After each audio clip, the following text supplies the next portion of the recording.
Hello, welcome to Adventures in Lollygagging. We are playing One Ring 2nd Edition tonight. We are continuing our Waking of Angmar campaign. We are quite literally on a journey back to Angmar. We've been there. Well, we've sort of been there. We've been on the outskirts, but we're going head hog right through it. Got to get over those mountains and search for a place called Othringul, as you all are on a quest or mission or something from the Lady Ortolos of Forlon. So we'll see how far we get tonight, and we'll see where that goes. We ended on kind of an interesting little reveal, and we'll see what that happens. But before we get to the full-on summary, we'll go ahead and do our usual introductions, say who you are, etc., etc., and we'll start with Floy, our dwarf treasure hunter. Hello, I am Floy. I play dwarf treasure hunter, like Jeff just said. I'm a young one. I have my trusty battle axe that I carry around. It's slayed quite a few creatures, hill giants, swamp giants, or trolls actually, not giants. Goblins, some wargs, some wolves, soon to be maybe a rumored ice drake? Question mark. Certainly. Like how Floyd's introduction list is like, here are all the things I've slain. Yeah. Sorendeer's is like, here are all the like names that I picked up along the way. Plus all the fairy ladies in the North Down or wherever it was. I can't remember where that was. Was it the North Downs? I can't remember. All the fairy ladies west of the Shire, as Floyd's married now. Yeah, when do we get to meet your wife? Like, That's why a are you great hiding question. her from When do us? I get to meet her? I'm not quite sure either. That's great. Oh goodness! Do you still wear the braids and the different colorations, the festive adornments? Are you still wearing those, Floy?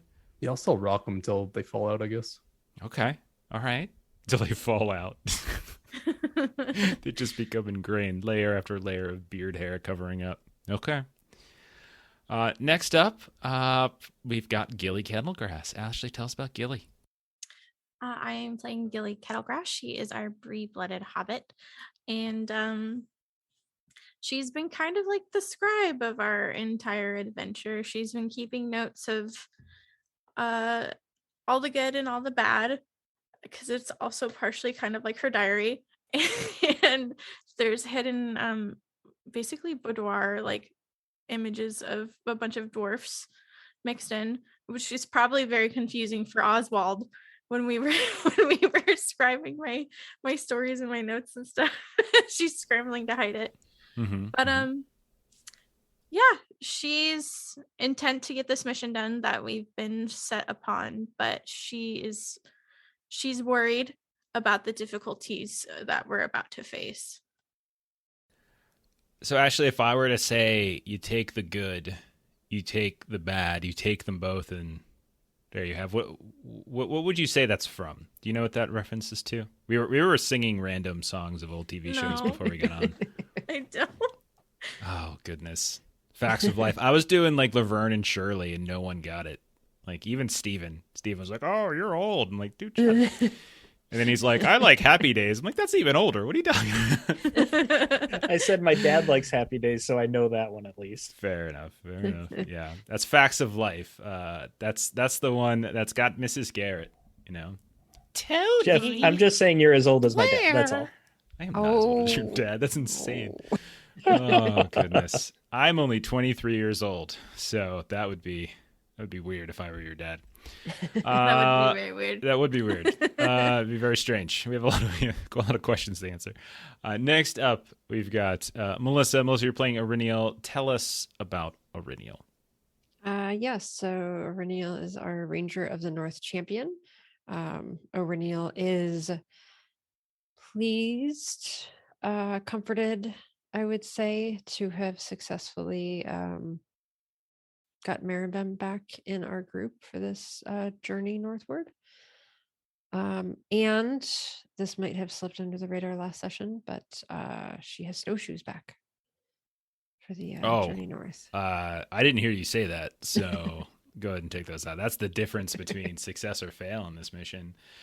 Adam, are those bits for the players? I see there's 300 of them, but you separated them. So I can't tell if that means for the players or for me to murder Steven with. So if you could clarify, and if he doesn't clarify, we just assume. We'll just assume the default. We'll just assume it's a murder. Just watching Steven as his mic comes unmuted, he looks concerned. He mutes himself, unmutes. There's a whole journey. It's a roller coaster. I just click looked a lot. back. I forgot how generous everyone was last time, and we have a lot of D6s carried That's a over shame. from last session. As in, That's a like, shame. A lot. All that means is I have to be worse and worse to you. I can do what I want with them. Oh boy, Adam's giving me free reign. Adam tried to kill Purdy. Well, actually, Adam gave bits, and then Steven tried to kill Purdy in our Haunted West game. So now Adam, yeah, don't worry, he's cool. He's not. He nearly died, and he's covered in like spit and stuff. Or vomit, I think. It was an ordeal. It was an ordeal, Ashley. You should watch the app. It was very fun. I had that. I fell asleep listening to you guys, so I don't know where I left off.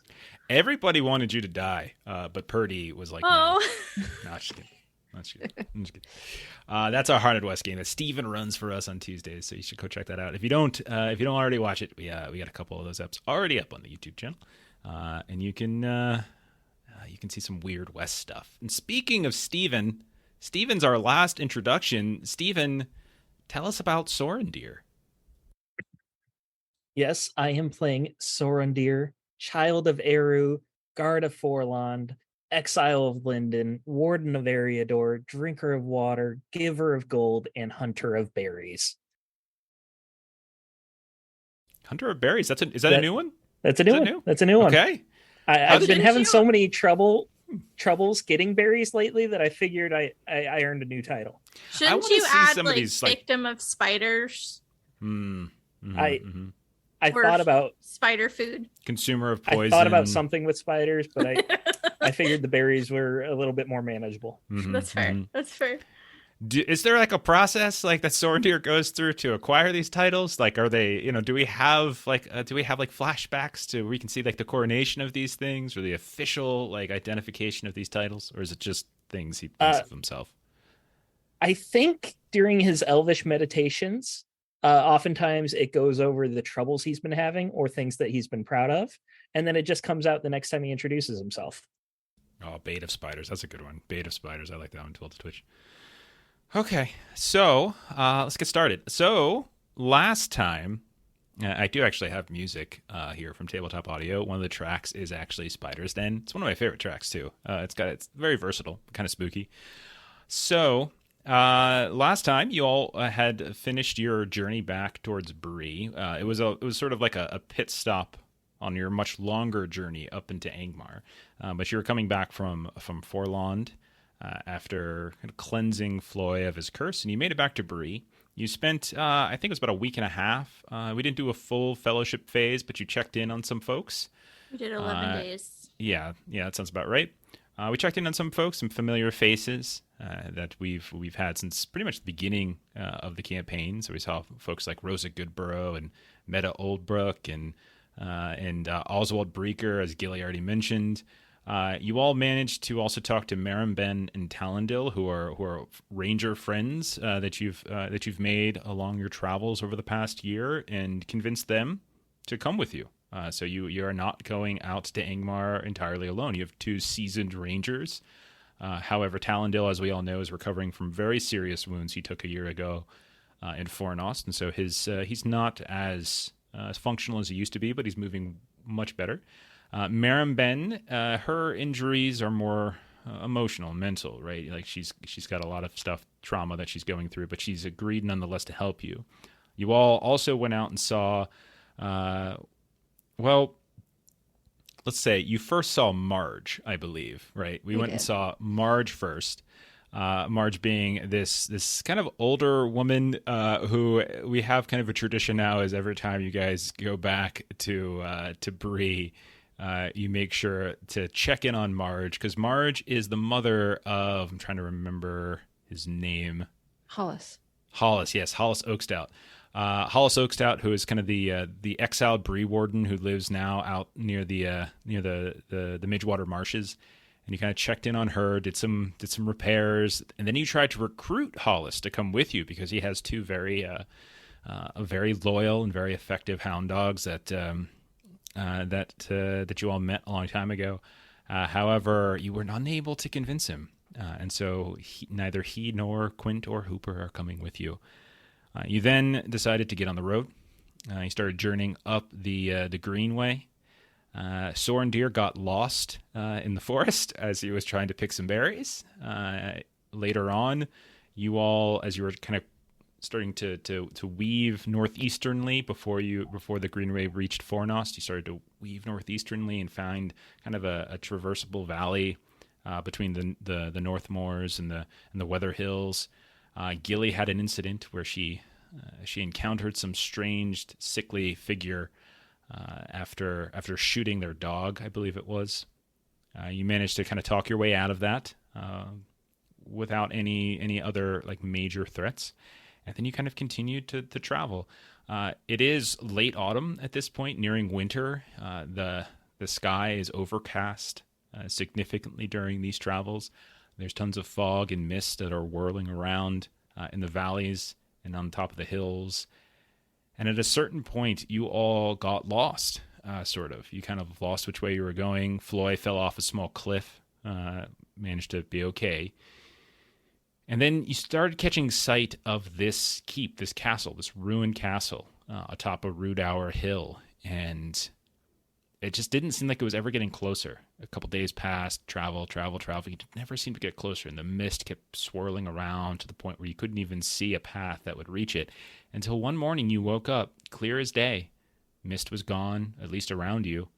And there the keep was, just a short walk away. And we will pick up right there in the midst of our journey. As up ahead, you can see there is this ruined, dark keep that is up on this hill.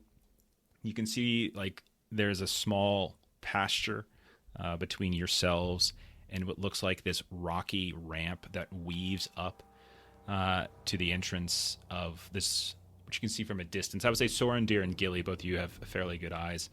You can see what looks like a collapsed opening. It doesn't look like doesn't look from here at all that it's occupied. You don't see any signs of banners or anything like that. There doesn't appear to be any farms or anything around here, and you certainly don't see any animals, nothing like that. But from a distance, this looks like one of those keeps that you know that Lottie and the other hill folk have been scouring for various artifacts of old, the Kingdom of Arnor.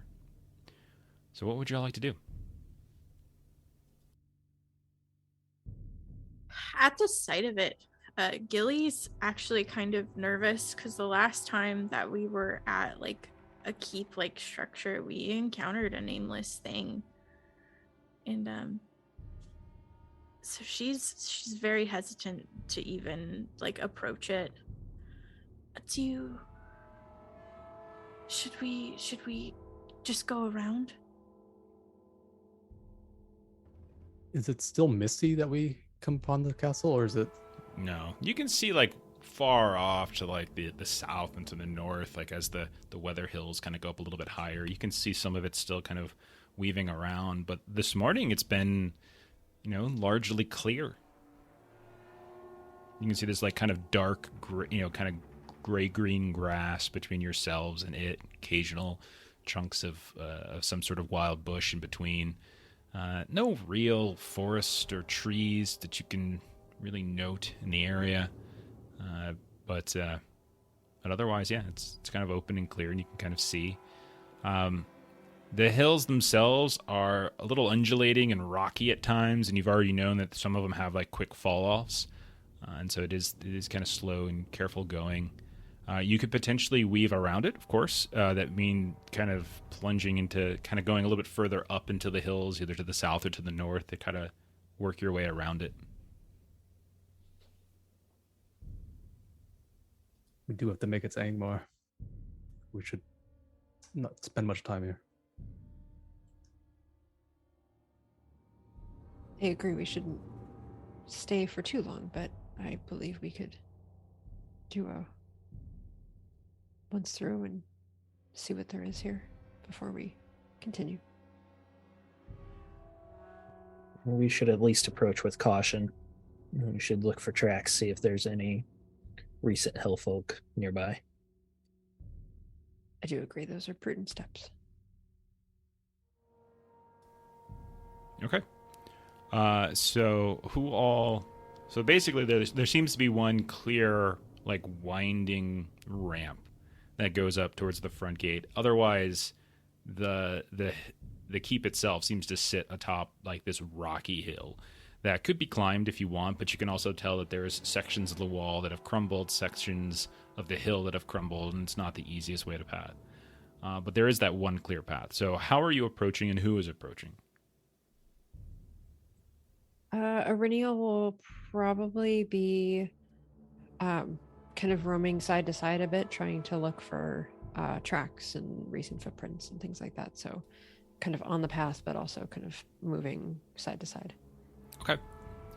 So if you're looking for tracks specifically, you can roll a hunting test. I know you like to roll hunting. That I do. It is kind of muddy, soggy ground, so I will say minus 1d on that, 1d6. As everything around here seems to have kind of I wouldn't go nearly as far as to say like a marsh or a swamp, but it's definitely soggy and sludgy, and anything that would have tracked through here, you can tell the mud itself is kind of like it sort of loses its form pretty quickly. Mm-hmm. Okay. So that is a success, 14, just over 13. Okay. You find...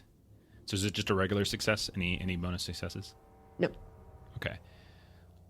You do find what look like cart, like wheels. You can tell, like these tracks that seem to pull through from the northern side of the keep, and like they're trying to weave around, but at some point gets lost. And you don't see any signs of like where that might pick up, but you think someone was kind of coming around from the north side of the keep and might be kind of tracking towards that ramp. How long ago? Hard to say, but it does look like there was a cart path here. Narrow, so you don't think it was a particularly big cart, but it could either just be a pull cart, something a person doesn't even have to have like a stock animal or anything like that pulling it. We have not been the only ones to come to this location of late. Yeah, we know Lottie's group tend to be raiding these areas.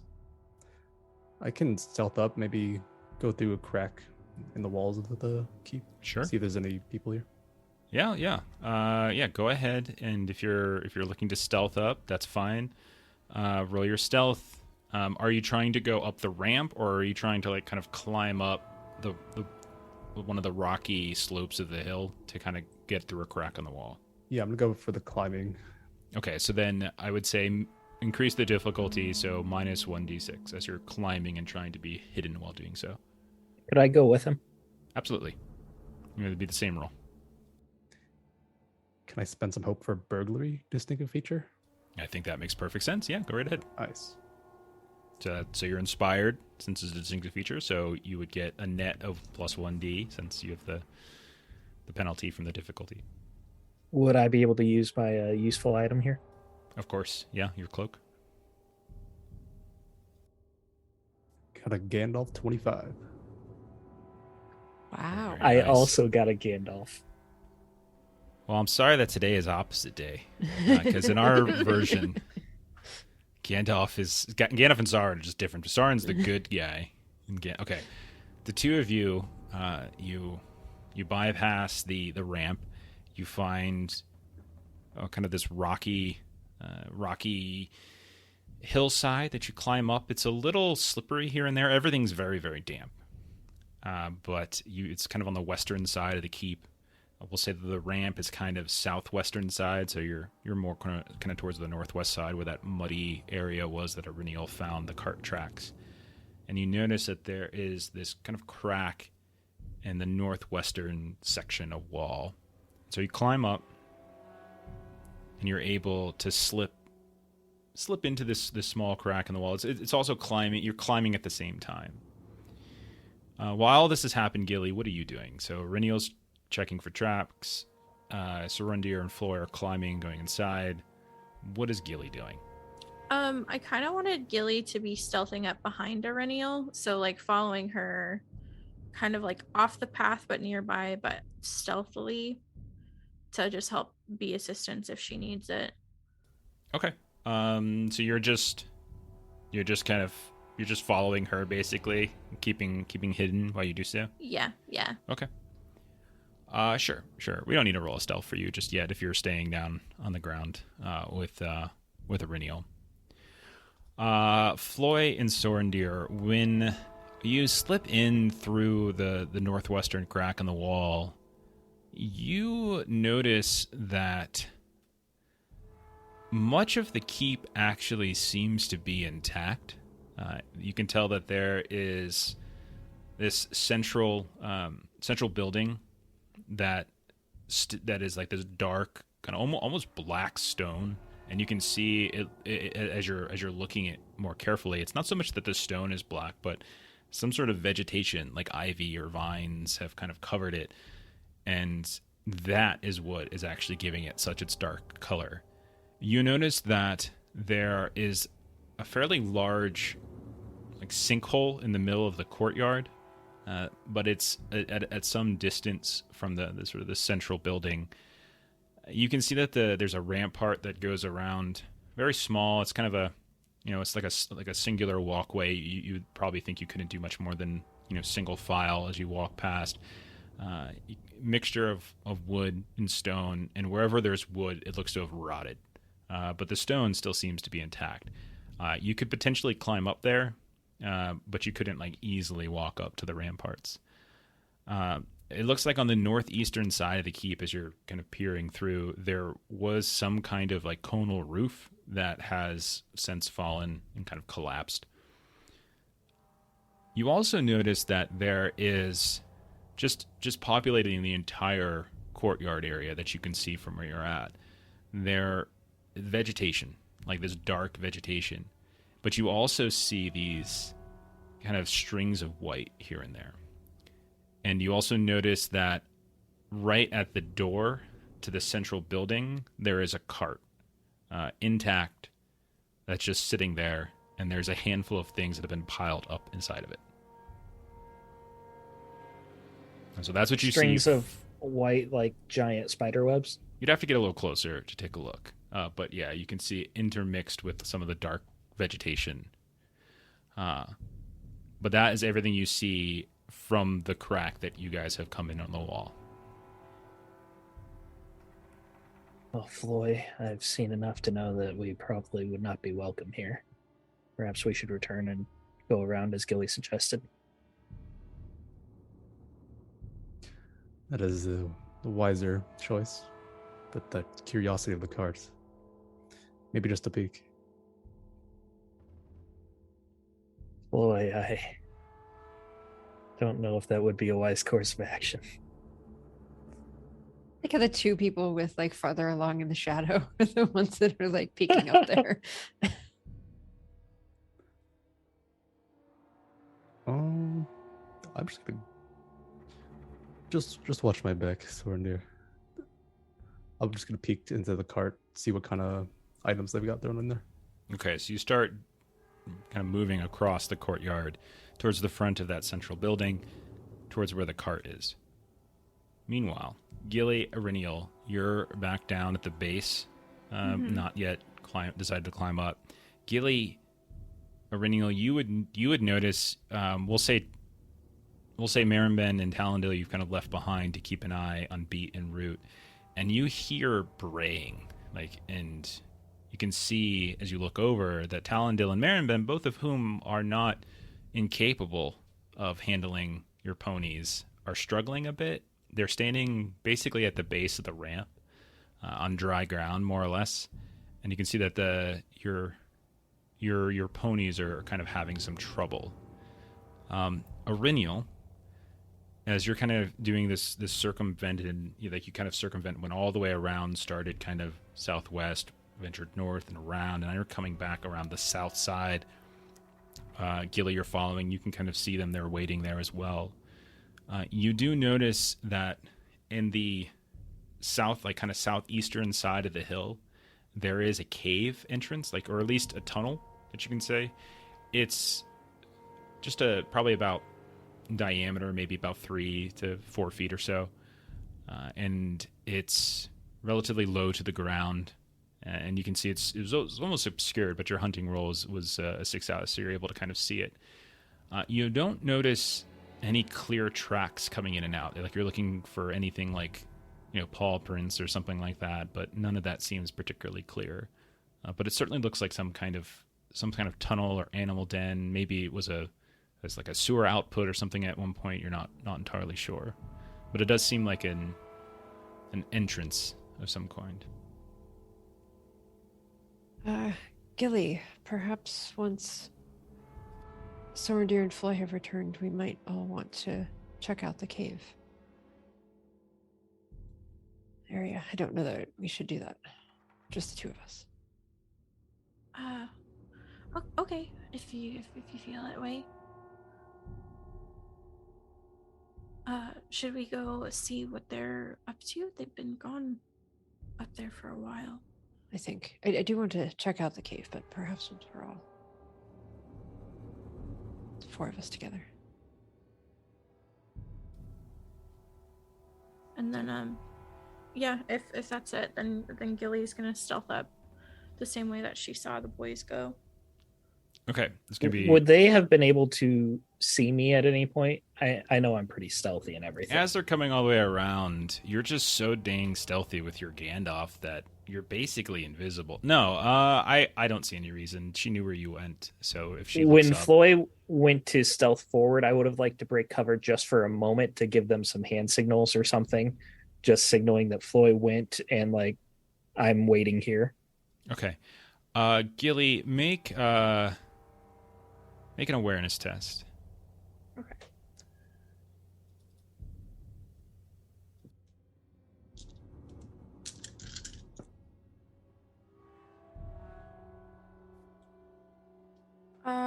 Ooh.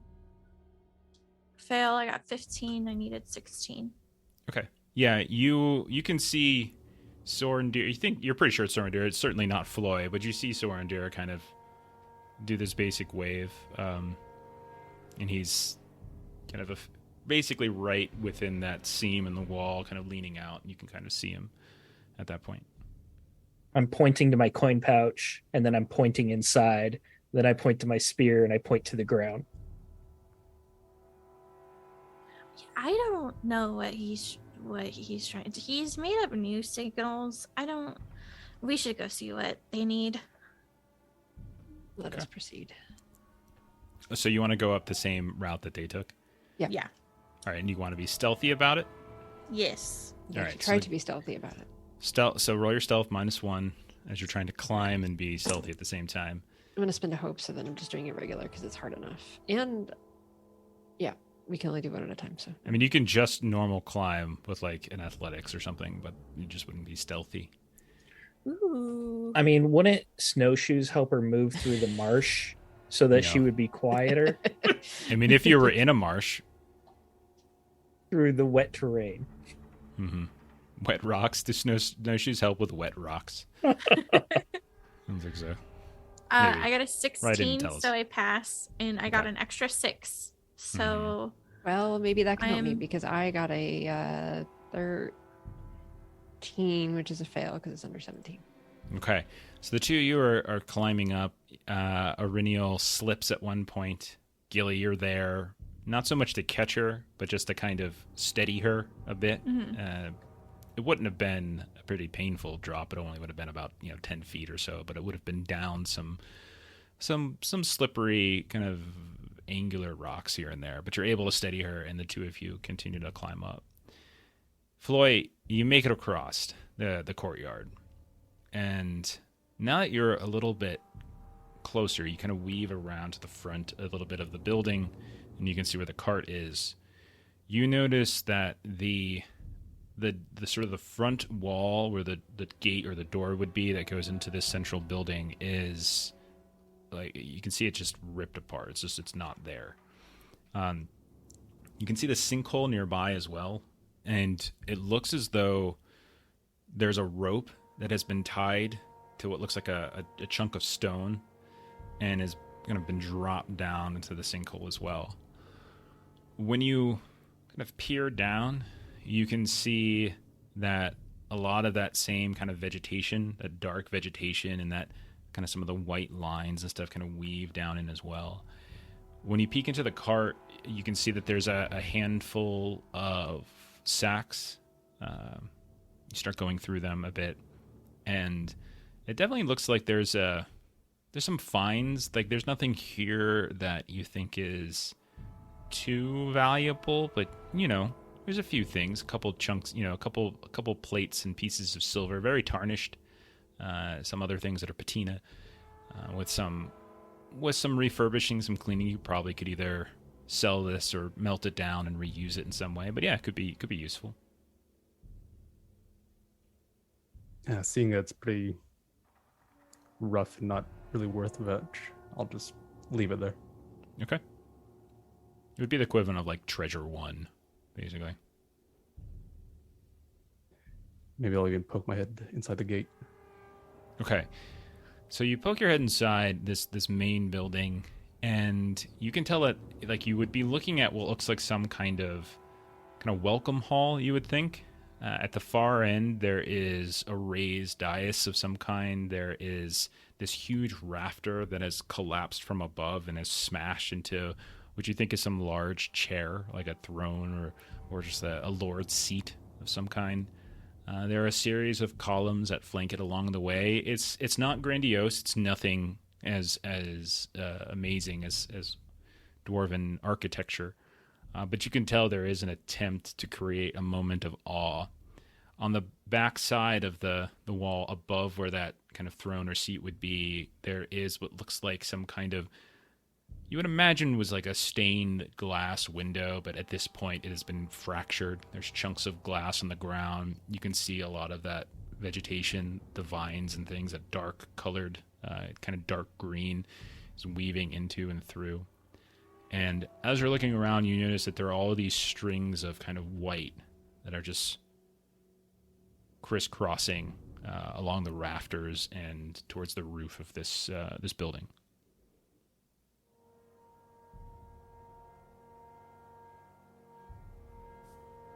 Then I'll wait for the others if they're coming at all. If not, I'll head that back. Sure. So we'll kick back then. Sorendir, you're waiting. Gilly and Aurenial join. Aurenial, you dust yourself off a little bit as you got some sludge and some wet dirt. And the two of you are up here. You see the same thing I've described to Sorendir and Floy. Mostly intact courtyard, large sinkhole rafters ramparts that seem relatively intact, but the steps to get there are rotted. You can probably climb, but it would be a check. You can tell that in the northeast corner there was a tower that looks to the roof has been collapsed. And you can see, Aurenial, the cart that you saw the tracks for down in the mud.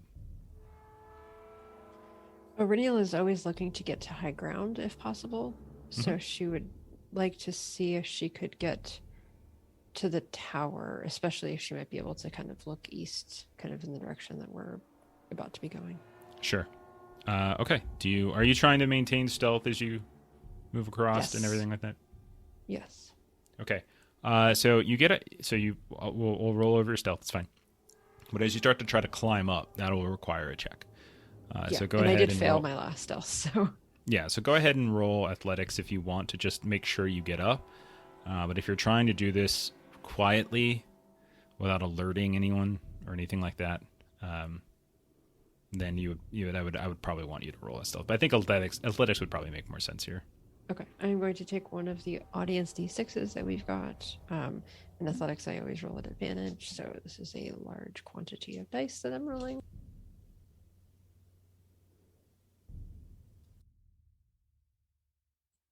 Wow.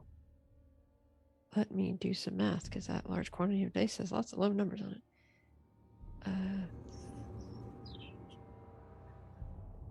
Wow, 14 over 13. So I succeeded. Okay, so you start climbing up, and again, there's some sort of broken stairs. You can see rafters of wood that have long since decayed or gone rotten. You kind of climbing up as best you can. There's bricks of stone that you can. They're a little bit kind of protruding out that you're using as handholds and footholds.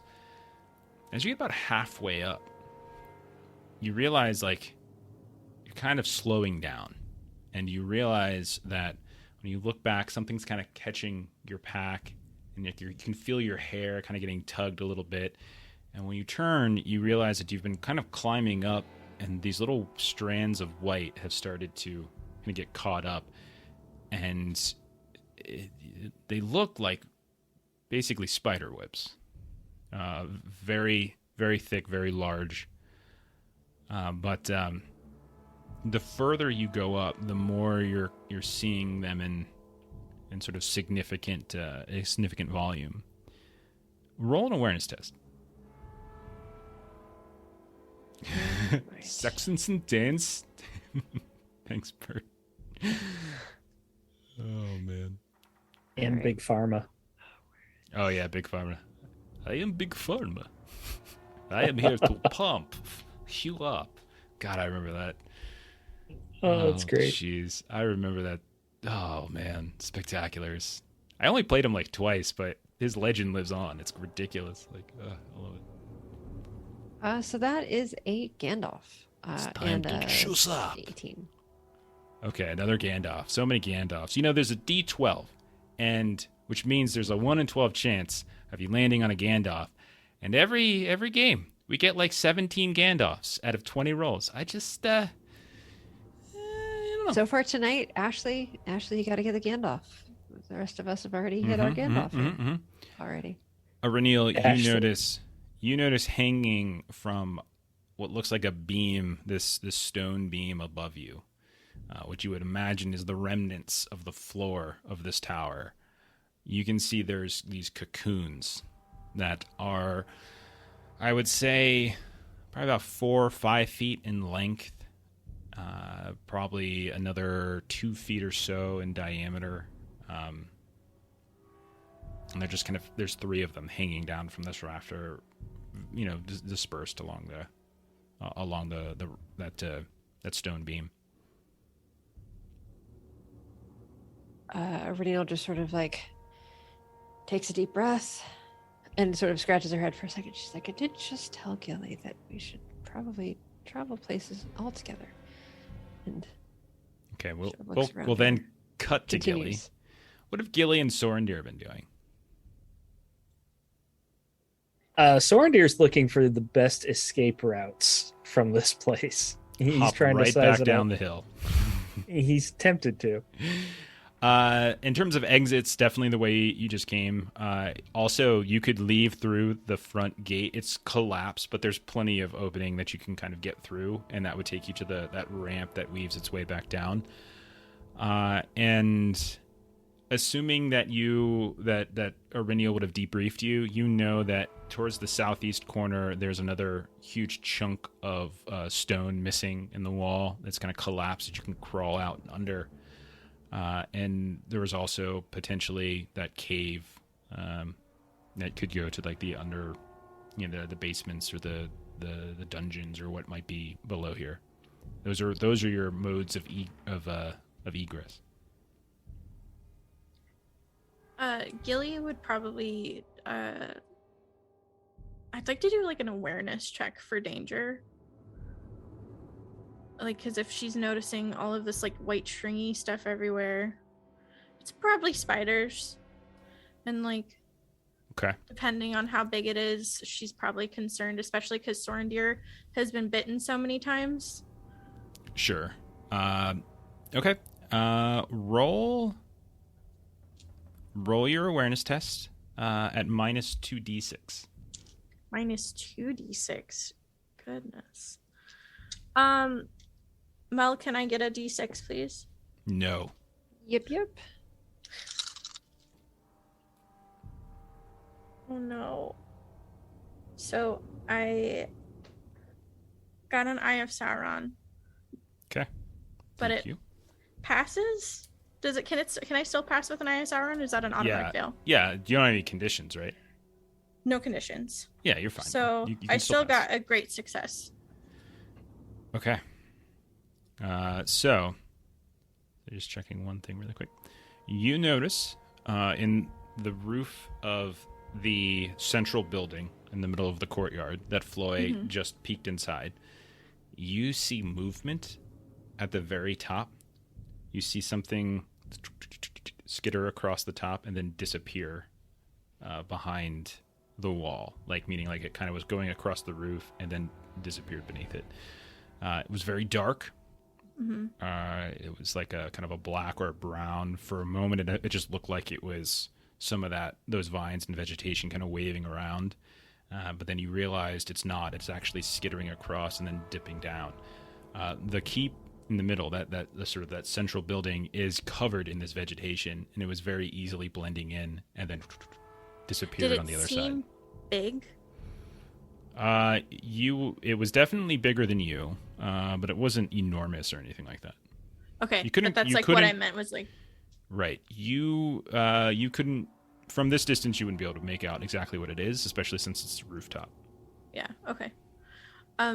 Gilly will attempt to get Sorendir's attention, or if she has to go over to him, she will, and she'll point He's right out. next to you, paying attention. Yeah. Oh, okay. If you're still by me, did you see that on the roof? I was looking at the cart where There's- Floyd left. Something was skittering. I will look at the roof. Do I see anything? I mean, at this point, when you look up, it's too late. It's already gone. You don't see anything. Gilly's crazy. I would still trust Gilly of all our party members. I don't I think I would do our warning whistle that we've worked out as a group. Okay. Okay, yeah, you guys are close enough that everyone would hear it for sure. So, Floy, you would hear it from that central building. Arenial, you are halfway up this tower in the northeastern section. You hear it's very quiet, actually, almost eerily quiet. And one might say too quiet, but you can hear it, Arenial. What's everyone doing? I'll turn to retreat together, see what happened. Yeah, we hear the whistle, we respond. So Ernie Okay. will look at everything she's already passed. Go back down. Is there any Floy? crack in the wall that she can try to look into before she leaves? No, nothing like Okay. that. Okay. Floy, you have no issues retreating back from the keep, none whatsoever. Arenial, two things. One, as you're starting to climb back down, you notice one of the three cocoons starts to wiggle, starts to move around. That's the first thing you notice. Anything happen with that? Does that interest you at all? I would like to increase my speed if that's possible. The second thing that you notice is that when you look down and you start climbing, you see what looks like a fairly large, kind of wolf-sized black spider beginning to crawl up behind you. And it was kind of stalking you. And so you are midway up the tower, climbing handholds and footholds, and this thing is doing the same. And you just see it very slowly, very carefully, extraordinarily quietly. And you look down and you see it moving up towards you. What would you like to do? I would like to get out my bow and shoot it. That is what I would like. No, you're climbing up handholds and footholds. I don't think you can grab a bow at that point. Okay. Okay. All right. Would I still be able to hold on with one hand if I can grab my sword? Is that going to be possible? Oh yeah, sword's fine. Sword's fine. All right. But because All right. you need one Sword hand it to is. hold, I don't think you can do a bow. Okay. So you get your bow out. Sword. So what I'll say is, you'll get, because this is happening just to you, you get an action. It's going to get an action, and then we'll weave everybody else in. So, Renil, you're halfway up the wall. It's probably 10 feet below you. as it's only a handful of feet kind of climbing vertically up the wall without any issues. You can see it's just using the vegetation here and there. And it's kind of crawling up here, and it's not having any trouble crawling at all. What do you want to do?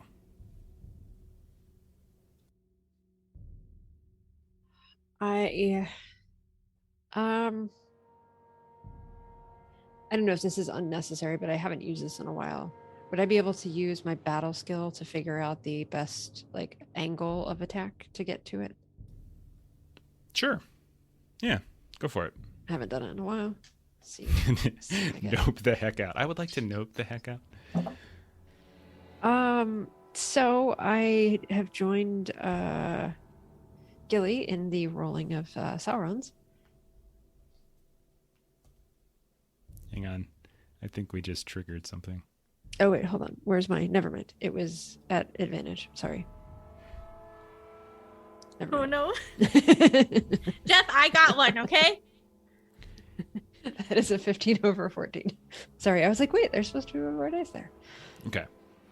So I succeeded on my battle roll. I mean, so you would know this thing. I mean, it's a spider. It's got that sort of the central, bulbous body. It's very black, dark. It seems to blend in with the shadows and with this sort of dark green vegetation. You know that you would know that you have the vertical on it, but simply put, the quicker you can get your feet footed on the ground, the better off you're going to be. But looking at it, you can tell there is a very large, pronounced beak that's kind of nestled between the front legs. All of these different colored eyes, like these kind of dark eyes that are kind of populating the front, and this very large, what looks extraordinarily sharp beak. You definitely want to avoid that, and you can tell that it looks, as you're getting closer, it's like the size of a wolf. Like the body itself is the size of the wolf, and then there's all these different the spiny legs coming out from it. I don't think the legs are going to harm you in any particular way, but definitely looks like the threat is the beak and just its central weight. Sure. All right. So that was your action. That was my... No, I'm just kidding. If you want to do something, go ahead. Yeah, so I would like to... I'm correctly getting the sense that I am not going to be able to just move around this thing because it's heading right toward me specifically. You're about 15 feet up this wall, something like that or so. You could drop, potentially not necessarily harming you. You could try to, kind of stab it on the way down, do something crazy like that if you'd like. You just tell me what heroic Auriniel would like to do in this situation. I think Reniel is going to swiftly jump out of harm's way and try to have the sword up upon landing so that if this thing jumps, the sword is between her and the spider. Okay. So are you attacking it? I'm jumping past it. Okay, you're just going to jump past ready. it. Okay. Yep. Go ahead and roll an athletics test to jump. All right. Without. And so this is essentially just to see if you can land without falling. Mm-hmm. All right, I'm taking an extra for this. And that is a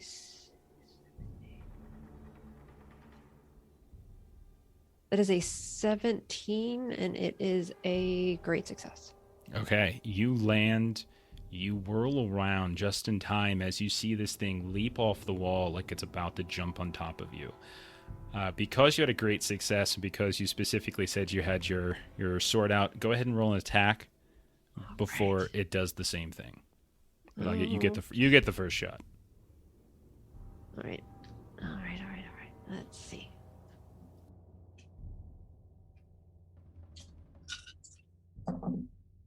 Oh no, that's not what I need to be rolling. See,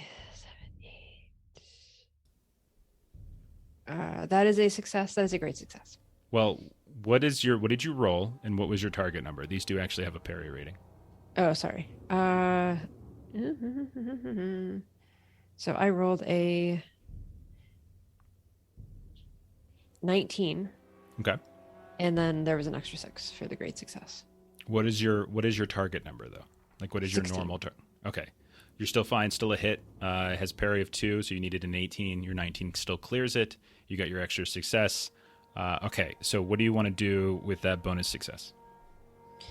I would, let's see, I would not be able to do keen with this, so I'm going to add my strength, which is a 7 to that. So instead of a 19, it's a 26. No, wait, wait, hold on, no, that's not. You hit. There's no. Do you want to do a heavy blow? If you're not going to do a pierce, just do a heavy blow to get extra damage. Yeah, so damage is 3 plus 7 is a total of 10. Total of 10. Okay. Yeah. So this thing lunges out at you. You hold your sword up. You see it coming down at you. You try to just impale it, but it manages to actually kind of contort itself mid-flight, and you see it just almost swing on one of these strands, barely dodging out of the way of just a full one shot, but you still cut it, and this goop falls down. But it manages to just bound off of the wall that it swings against and then leaps at you once more, as that is not enough to actually take it out completely. Understood. And so it's going to then leap at you. Okay. Flavor leap, as these do actually have something else, but flavor leap. And it's going to attempt to attack you. I'm going to burn...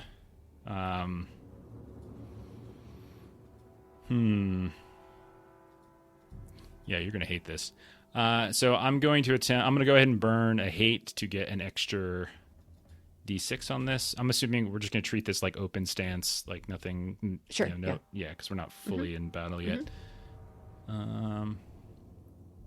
It's 1, 2, 3. It's going to essentially try to knock you down, is what it's doing here. What is my target? That's 16. I got 2 6s, a 5, and a 1, so 18 total.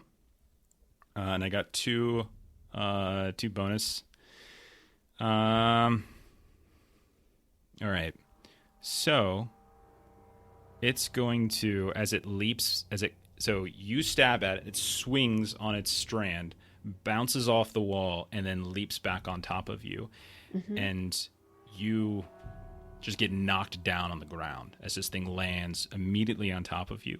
You're going to take, I'm just going to do heavy blows, so you're going to take 11 points of damage from this thing just dropping on top of you. And then I'm going to use Savage Assault to attempt and I'm going to burn a hate and try to do a beak attack on you, as it's now literally on top of you, and it's going to try to stab you and impale you with its beak. And I will burn a hate to get the beak that was pointed Yeah. out as the thing to avoid. I'm now getting. Well, that's a stabbed. 14, 19, 21, 22 to hit with 1 extra 6. Yeah. All right. So as it's standing, as it jumps down on top of you, knocks you down into the ground, you're kind of trying to block as it stab, as its beak just continues to try to impale you. And finally, after a couple tries, the beak just pushes through, and you feel like right at the base of your neck, right above where your breastplate kind of covers, you just feel it grind down right into your underneath your collarbone there. You will take 5 points of damage, and you are poisoned. So, at this point, Figured. everybody else, Zoro, they are mixing. I'm mixing up and kind of reflavoring some of the other stuff I have. So I'm taking all of the different. So they have like things like snake-like speed and great leap. I'm using all of those basic things, and I don't think there's any official spiders yet. So I just looked at first edition, and then I looked at what we have in terms of fell abilities and did my best to approximate a great spider or giant spider. Okay, so the rest of you, Floy, Gilly, Sorendir, you're looking. Floy, you managed to come up. You hear the sudden sound of something collapsing by the tower. and you look across, and you can see at the base inside the tower, Irinial suddenly comes into the sight. There's a spider on top of her, and she is kind of wrestling with it. What do the three of you want to do? I'm just gonna charge us there. Hang on, Irinial, I'm coming. Okay. All right, so you're going to charge on in. I'm assuming you're going to go into forward stance as per usual. Okay. Oh yeah. All right, Gilly, what are you going to do? I want to use my rope and hook to try and loop around its thorax or the back half and try and pull it off of her. Okay. I'm going to warn you that that is going to be a significantly difficult athletics test. These things because it's quite bigger large. than me. Yeah. Never Would mind. I be able to help her with that? Absolutely. Like No, two of us? For sure. Yeah. Okay. Yeah. Okay. So we'll say roll it like a range attack because you still have to like lasso it basically, and then we'll do an athletics test, and the two of you can work together on that. That sounds good. You hook it and I'll pull. Okay. Okay. Okay. So- So I'm gonna do bows then, basically Yeah. for that. That's fine. Yeah. So we'll start, and then Irinial, what stance do you want to go into? Defensive. Okay, so you're in defensive. So Floyd, we start with you as you go charging in forward stance. This thing is on top of her, and you can see it's just continuing to stab away at her with like the thorax, this huge like meaty beak. Taking my great axe and swing at its legs, its limbs. All right, add 2 to your whatever your normal target number is. Normally is it the strength number, right? 14. For your attack, it should be built into your character sheet. So where is it? So yeah, you need to. Where is it on the character sheet? Isn't it strength again?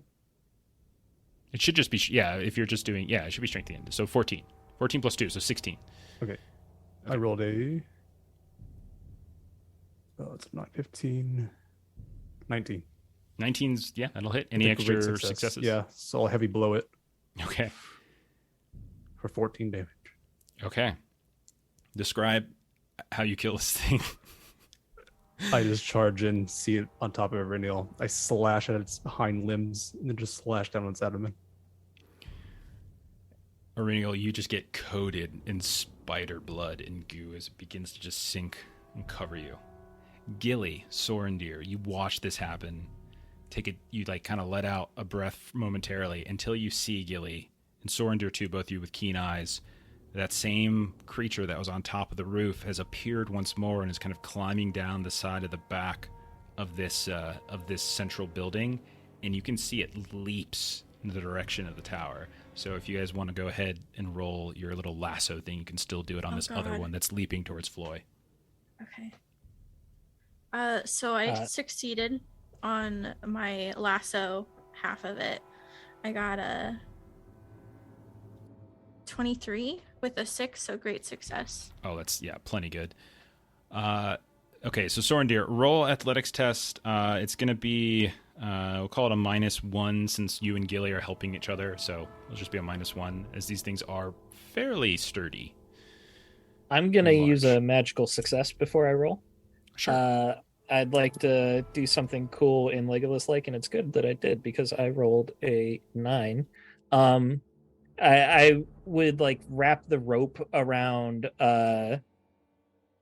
like jagged rock that's sticking out or something like that, and then just like jump down the hill, holding onto the rope just to pull it and yank it away. Oh, that sounds wonderful. Go ahead, roll. See how much extra successes you get. No, I did roll. I got a 9, so I needed the magic okay. success. Magic success is the only thing I got. Okay, so you leap, you kind of pull as you fall. You can feel yourself kind of slipping and skittering down the side of the hill as the footing is not particularly great. But as this thing leaps, Gilly, you wrap around it, and right as it looks like it's about to land on Floy, your grappling hook just like with this immense precision just wraps right around it. In midair, Sorendir just pulls, and this thing goes flying across the courtyard. And you can see it being dragged across the courtyard right past you, Gilly, towards the hillside that Sorendir just jumped down. Okay, so we'll go into a new round. at this point. Arenil, we'll assume you stand up and everything like that. You can feel the wound. Floyd, this thing is now actually on the complete opposite side of the keep now from you. You got to start running all the way back. For this. I'll just sprint the other way. Right. So we'll assume Floyd and Aurinial are running across to meet it. Sorendir, you can, as you kind of come down to the edge, as you slide down to the bottom, your feet get in the mud at the base of this hill. You can see it tumbling down, and it lands in the mud. And you can see it kind of skirt and move around, and it stands up, and it kind of lifts some of its legs and kind of hisses at you. But you are now kind of face to face. The grappling hook is still wrapped around it. You're face to face with this thing at the base of the hill. I'll probably say it took some damage from this. Let's roll. Fell down a hill. Yeah, we'll do. I'll do a favored feat die roll for its damage. All right, it took 7 points of damage as it comes stumbling down the side of the hill. Sorendir was under the impression that this would like pull it away and we'd be able to retreat. So it I means thought you said you face to jumped face off with the the edge. spider. I did. I'm not saying this is wrong. I'm just saying he didn't think it all the way through, and now it's not going the way he likes. All right, so Floy and Aurinial, you're going to have to spend your turn just traversing the battlefield. Gilly, you could probably come to the edge of the hill if you want to do something And on this shoot turn. at it. Yeah, that's fine. So you can say range. Sorendir, you're its only target, so it's coming for you. What do you want to do? Defensive, just grab my spear, pull it up, and try to keep it at bay. Okay, go right ahead. So if you're in defensive form, go ahead and roll an attack. Again, 2 on the... what's it called? 2 on the parry rating.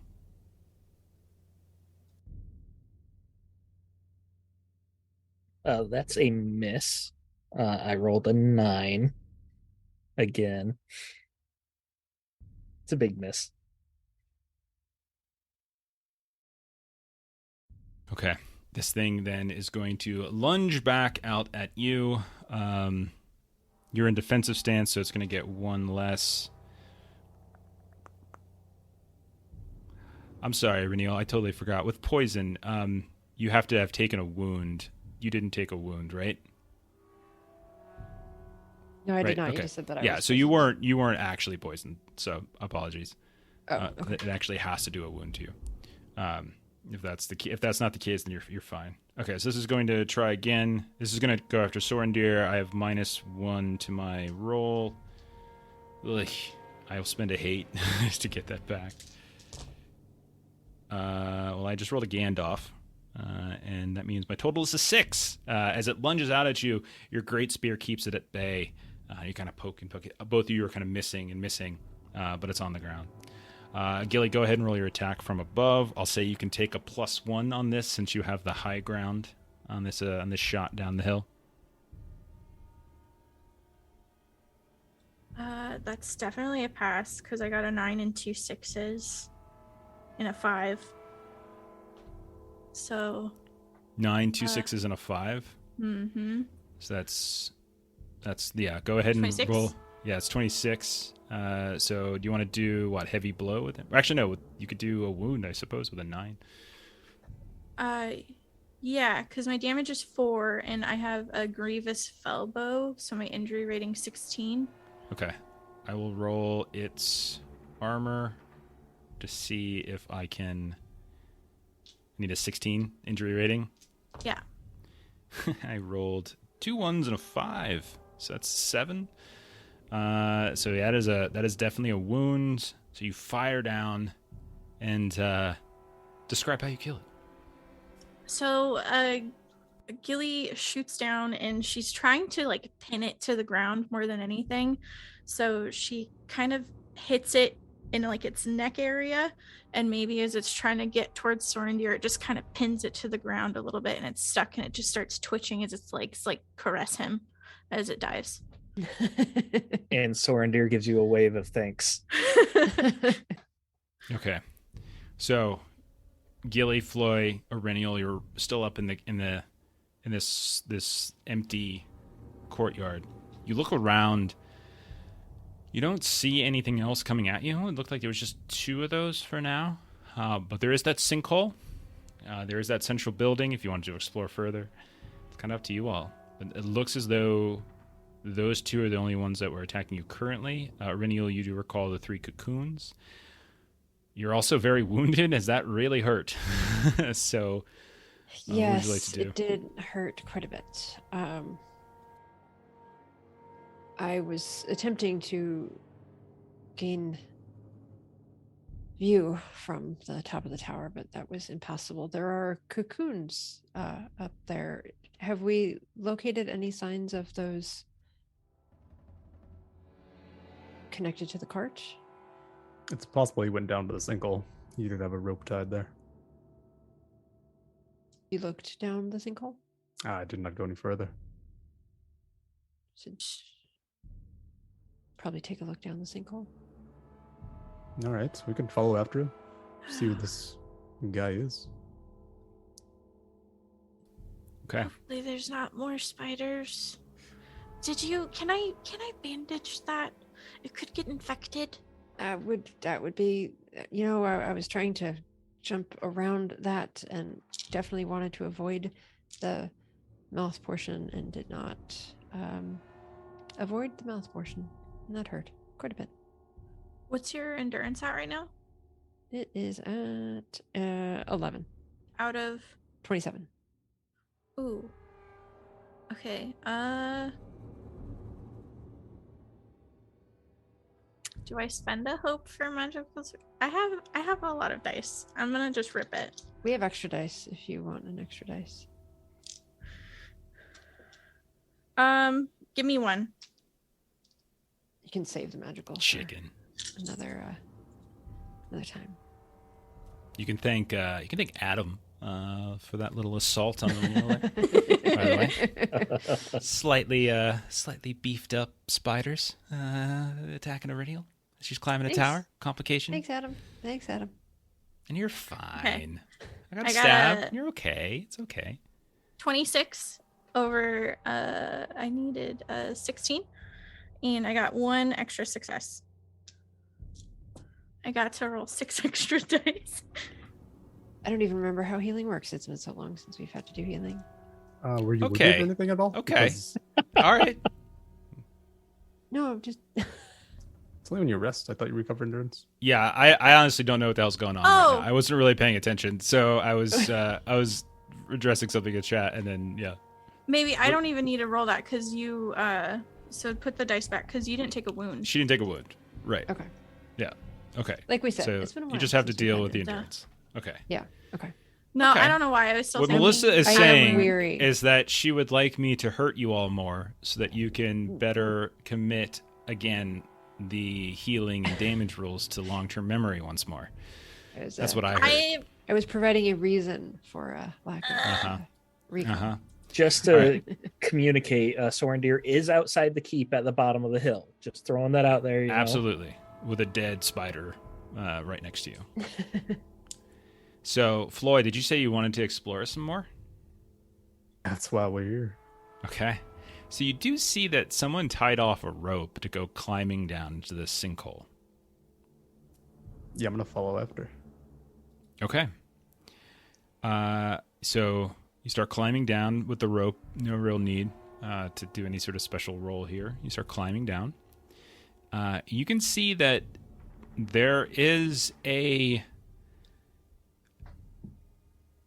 It's not Earth. There's an actual building down here, or there's structure down here. You can see what clearly appears to be worked stone. You eventually come to kind of a landing. It's very dark by the time you get down here. You probably climb down a good 20 to 30 feet before you hit ground. You can feel your boots land on stone that's covered with some more of that kind of dark vegetation. You can see that there's tons of that kind of white webbing that appears to have been ripped away here and there. Very dark. Do you want to light up some kind of lantern or something? Don't have that I'll have to wait on Gilly if she comes Okay. near. All right. So you're down here in the dark by yourself. Gilly, are you following Floy down? As of right now, Gilly's kind of doing that thing where she's just leaning over, like holding her lantern down into the sinkhole. So, Yeah, that's do you not gonna see help. them? Can we go?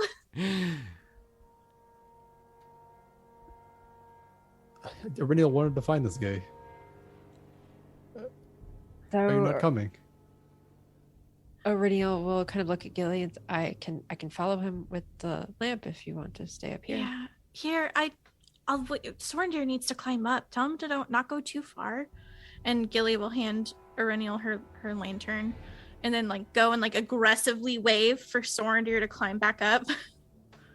Yeah, Sorendir's at the bottom of the hill. He's wrapped up Gilly's rope and hook, and he's holding it, and he's just kind of looking around like, why have they not come down yet? What are we doing up there?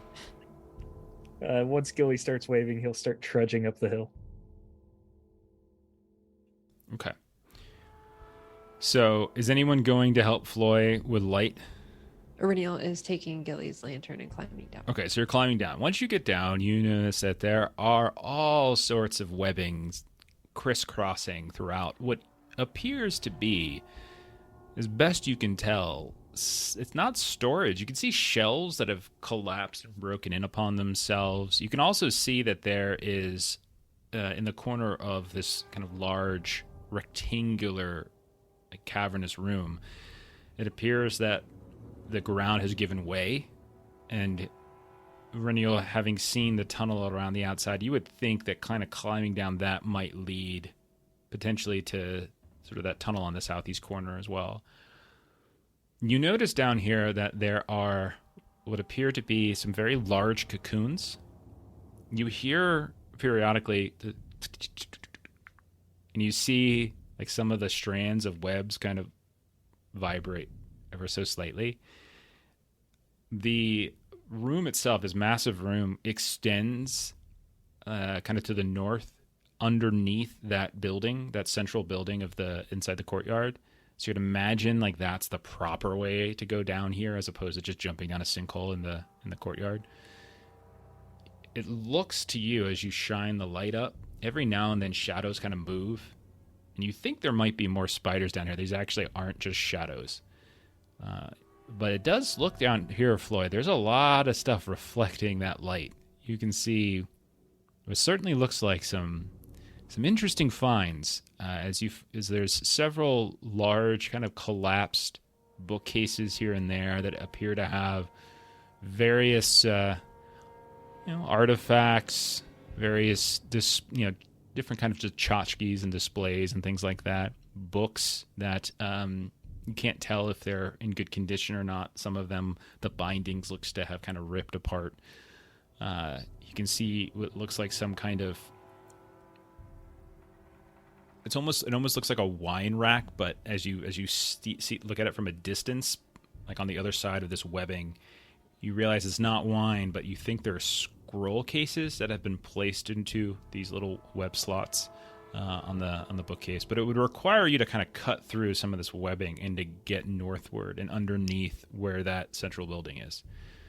And again, you see plenty of shadows and stuff moving around. You see the webs moving, and you see that there are some large cocoons down here. It's a bit of a nest down there. Think we can handle it? Gilly might be interested in some of those scrolls there. Maybe we can grab a few things. I'm a bit concerned about the cocoons, though. There were some large ones in the tower when I was there, and those are concerning. But I did notice, you didn't see this, but there's actually a cave opening on the side of the hill, and it seems like that might be another way out. So we have a few ways out of here if we need to. All right, so then exit. stay close. I'm going to cut some of this down, and I will proceed a bit further. Okay, so you start hacking through the webbing with your sword, with your axe, excuse me, and you start pushing deeper into this large kind of room that makes up the underside, the basement level of this keep. What are Sorendir and Gilly doing? While Sorendir climbs up, Gilly is carefully Shooting looking them around. with arrows? No. Are there any like broken like crates or anything outside, or any like wood that I could get? Yeah, there's wood, but from what you can tell, it's long since rotted. Like, you don't see... Like, again, these keeps are hundreds and hundreds of years old. So So it wouldn't burn. I'm just looking for wood that would burn. Yeah, you don't think it would be... You don't Okay. think anything around here would probably serve those purposes. Maybe the cart, actually. The cart would... It's probably the only recent wood you've seen. Everything else just looks rotted and moldy and gross. We could push the cart right up to the edge of the sinkhole to get it ready. True. I was thinking more about like fire, but I don't. Oh, I was don't thinking wanna, that too. I don't want to burn this person's cart. I don't think this person will come back to claim it. Oh, well, I guess if we need it, yeah, then we can push it in. We should check on them. I hope there's not more spiders in there. I will try to gently call into the sinkhole. Erennial, Floy. You hear the gentle voice of Sorendir wafting down from the courtyard above. What is it, Zorndir? Are you safe? What is down there? Oh, this treasure. Shiny scrolls. I don't think Yeah, the there's some scrolls are shiny. scrolls. There's some shiny things, and then there's also scrolls.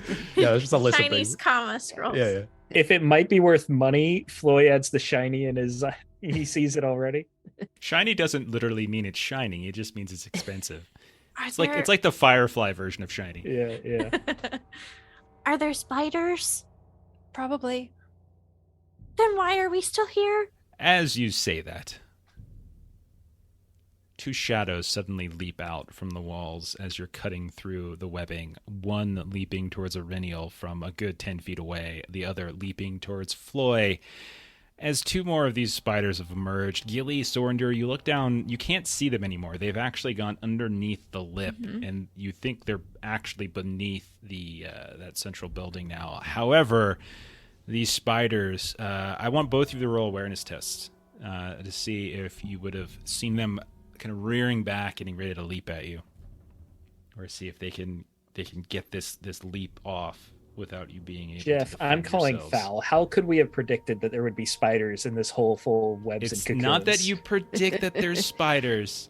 It's that you predict that they're attacking you right this moment. 14 Right as you're over communicating. 13 success. Okay. Failed with a 7. All right, Erennial, you whirl around just in time to get your weapon up to kind of defend. Floy, what I'm just going to say is this thing's going to get a bonus die against you as we move into combat. As the two of you, I assume, are going. Floy, are you in forward stance? I am in forward. Erennial, are you going to be in defensive stance? Yes. Okay. So these things leap at you. Floy, you're taking slightly unawares. I'm going to let the spider actually get a hit off on you before you kill it in one shot. So 1 second. Let's see. I will burn a hate to get an extra die. I'm rolling a lot of dice because you're in forward stance. This is my only chance to hit you. I rolled so many ones. It's actually still 20 on the dot. Yeah, that's funny. Okay, I got one bonus 6, so I will go ahead and do just an extra 3 points of damage. So that's going to be a total of 7 points of damage. Yeah, 7 points. It's not high enough for me to cause a wound. All right. So then, so I'm gonna say that one got its attack off first because you didn't see it coming. But now, Floyd, go right ahead. You're in forward stance. Do your thing. Okay. I get a bonus die. I'm rolling 4 here. Of course. That's a Gandalf. Great success. Ridiculous. You guys are such liars. Collective liars. Weary means you don't count 1s, 2s, and 3s, right? That's correct. Yeah, I rolled Correct. a 6 There's and zeros. 3 5s. Okay. What's the total damage? It's gonna be another heavy blow, 14. 14 will be enough to kill this thing, actually. You kill it in one shot. As this thing sinks its beak into you, you weave around, you hack right through it, and you just cut the front part of its body clean off, and the beak just goes tumbling around on the ground, and the legs kind of jerk a bit, and it flops down. So, Auriniel, you are in defensive stance. You would go next. What do you want to do? I'm going See to no more attack Sun Middle Earth. this, That would be great. I'm going to attack this one that's in front of me. Absolutely. I'm rolling one less Yes, because D6. you're in defensive. Yeah. because I'm in defensive. That's right. I'm like, I can't figure out why, but I set the dice aside. These are right. just normal spiders. I'm They're gonna not take the fancy one of- Atom spiders. I'm gonna take one of the d6s because I'm weary, so that's already gonna affect. Oh no, that's awful. That's a fail. That is Okay. a yeah. It's going to dodge out of the way of your attack. Then it's going to burn one of its hate to get an extra die. So roll for those. One of these. That's 1 6, 2 6, 3 Oh no! 6. I'm gonna get a wound th- here. I'm gonna 6, get a 12, wound here. 18. It's gonna be bad. It's gonna be bad. 23, 26. The problem is I rolled a 5 on the... Let me see if there's anything else I could do. Yeah, I rolled a 5 on my feet die. I could spend all of them, right? For a +6, which would put me right at 11 and would cause you to roll a wound, or I could just roll, I could just burn them all in heavy blow and just use that for more damage. Okay, I think that's what I'm going. That's what I'm going to do, because I think either way I'm going to get. This one's the guaranteed way, so that's 15 plus. I'm probably gonna take knockback. Don't tell me that.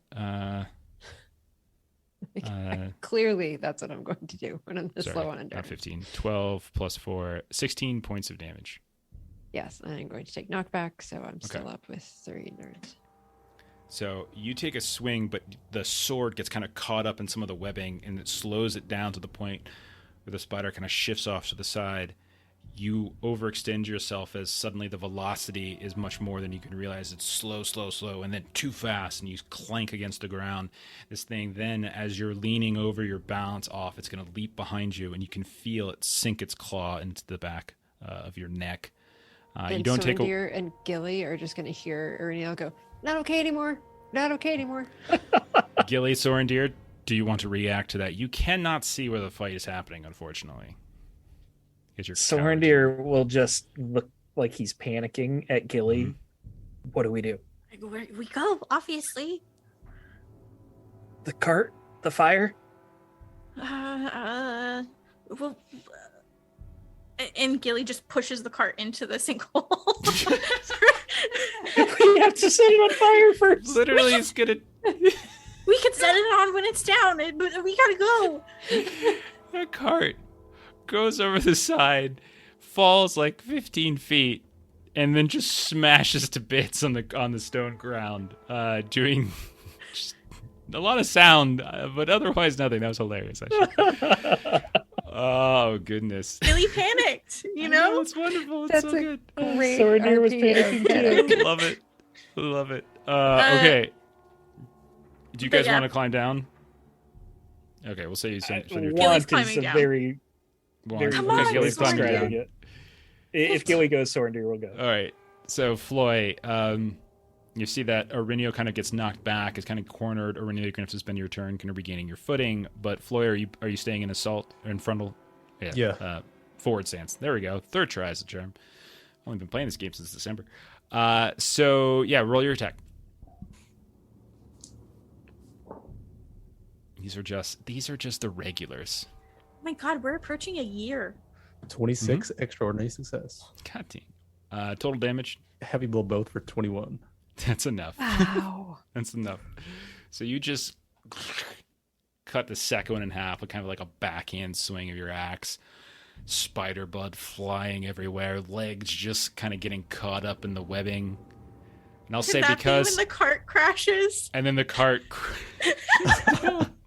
look over, ready to swing, and the cart just exploded on the ground. You reach down, give Auriniel a hand up, and both of them are dead.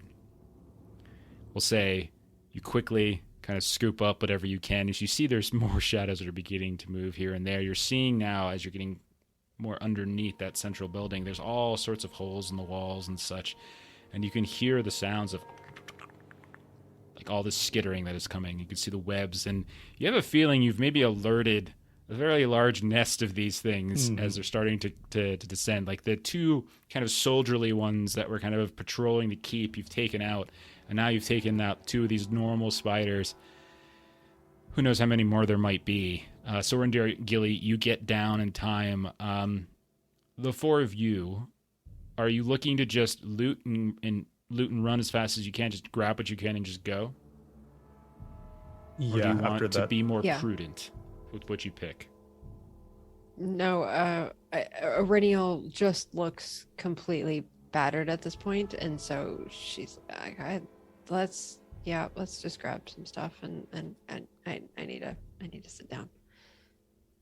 Gilly, that cave that we saw from the front, that's I think that's the way to the cave. Okay. You're okay. We're fine. You guys are good. Not good, but I'm here, and See a spider leg sticking out of her hair. And Gilly's like, okay, what are we? Did you find him? Is he down here? Is he dead? Like, didn't find him. And there I'll are just cocoons, very large ones. I don't want to open them and have more spiders. Just letting you know. There are large cocoons if anyone other than me wants to open them and see what's inside. Inside spider cocoons are spider babies. okay, then no, thank you. Okay, what do we do? What's next? Here, Sorendir will be getting ready to set the cart on fire once everyone gets out, just to have a Perfect. little bit of a barrier. Sounds good. Gilly, then, if we're looting, if she sees Floy looting, she'll run to the scrolls and grab what she can. Okay. If you're just doing this quickly and just grabbing what you can in your packs in your hands and not actually trying to get as much as you can, that's fine. It's going to reduce the treasure and potentially what you can get, but you'll get some stuff. Floy, Auriniel, are you doing the same thing, just kind of grabbing some things and going? Yeah, I'll just throw whatever I can. Mhm. Okay. Yeah. Auriniel, you lead them over to the hole in the ground. You kind of start climbing out through this. You can also just climb back up the rope too. Like that does seem to be an option if you would prefer. Either way, you have like your hands are a little like more covered in loot. Otherwise, you seem to be able to Could get. we start throwing stuff down the hole? If you want, it was small, so like you're gonna eventually never mind clog then. it. So Yeah. either way, whichever route you want to take out of here, you're welcome to. Sorendir, you light up the cart as everyone kind of makes their way clear. And we'll say as the webs start to burn, you hear the sounds of screeching from behind you, Sorendir, and you see pouring out of the walls 5, 6, 10, 15 spiders just start pouring out. A couple of them get caught on fire as well. And you hear this horrible, like, strange screeching coming from them as well. But you quickly climb up the rope and you're out. And all of you find your way back down the hill, either by climbing, but more likely by going out and down the ramp. And you get down to where Marimbem and Talendale are. And you're able to, with your hands filled with things, you have escaped. You have a total of treasure 8. And there are also, Gilly, several scrolls, but you would be very, very... You would think opening up these scroll cases would be extraordinarily dubious in the conditions that you're currently in. Yeah. If you and you know that there are certain materials that Oswald uses to ensure that the paper doesn't rip apart or that the ink doesn't run, or if the ink is faded, it is lifted. So if you can get this back to Oswald Breaker, there might be some stuff in here worth looking at. Very cool. Okay, so treasure 8. Sorandir does not take any of that treasure, by the way. He doesn't want Iridium. anything to do with spider treasure. Aurelial doesn't take any because she is already pretty weary. Okay. And then I I said take any. spider treasure. Are Was we able human to- treasure. Put it on the horses and stuff, or So mechanically speaking, you should put it on your equipment, and the way that the mechanics of the ponies and stuff work is that when you go to road travel at the end to assess your fatigue, that boosts okay. your ability to sort of lower your fatigue at the end. So that's how it works. But otherwise, yeah, So- you still have to account for it on your sheets. So, question from chat: were those cocoons hobbit, dwarf, human, or elf sized? Perhaps.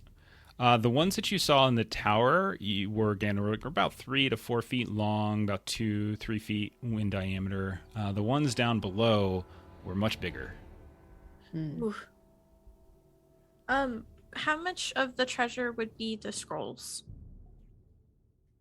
I don't have it broken down that way. Okay. I'll take 2 if you want to carry the rest, Floy, or do you need me to carry more? You can take it all if you want.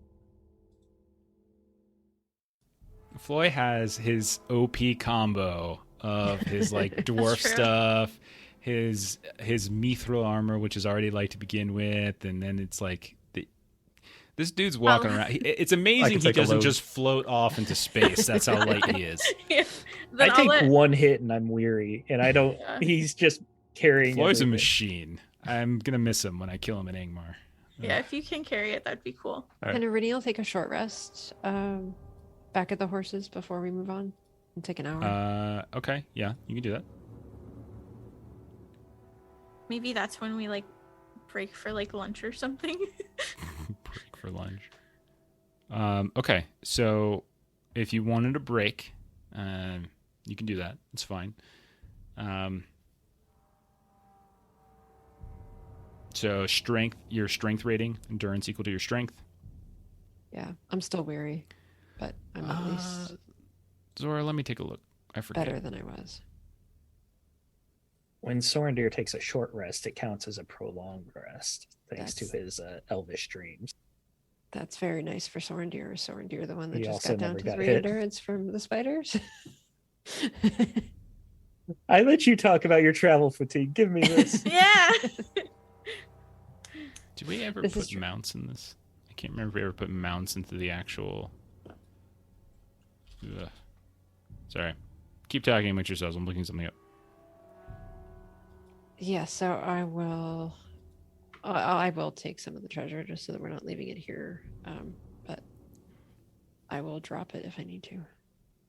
So Oh, you Sorandir want is some? just going up to Floy and saying, "I told you so." He's going up to Irenial saying, "I told you so." He's going up to Gilly saying, "I told you so."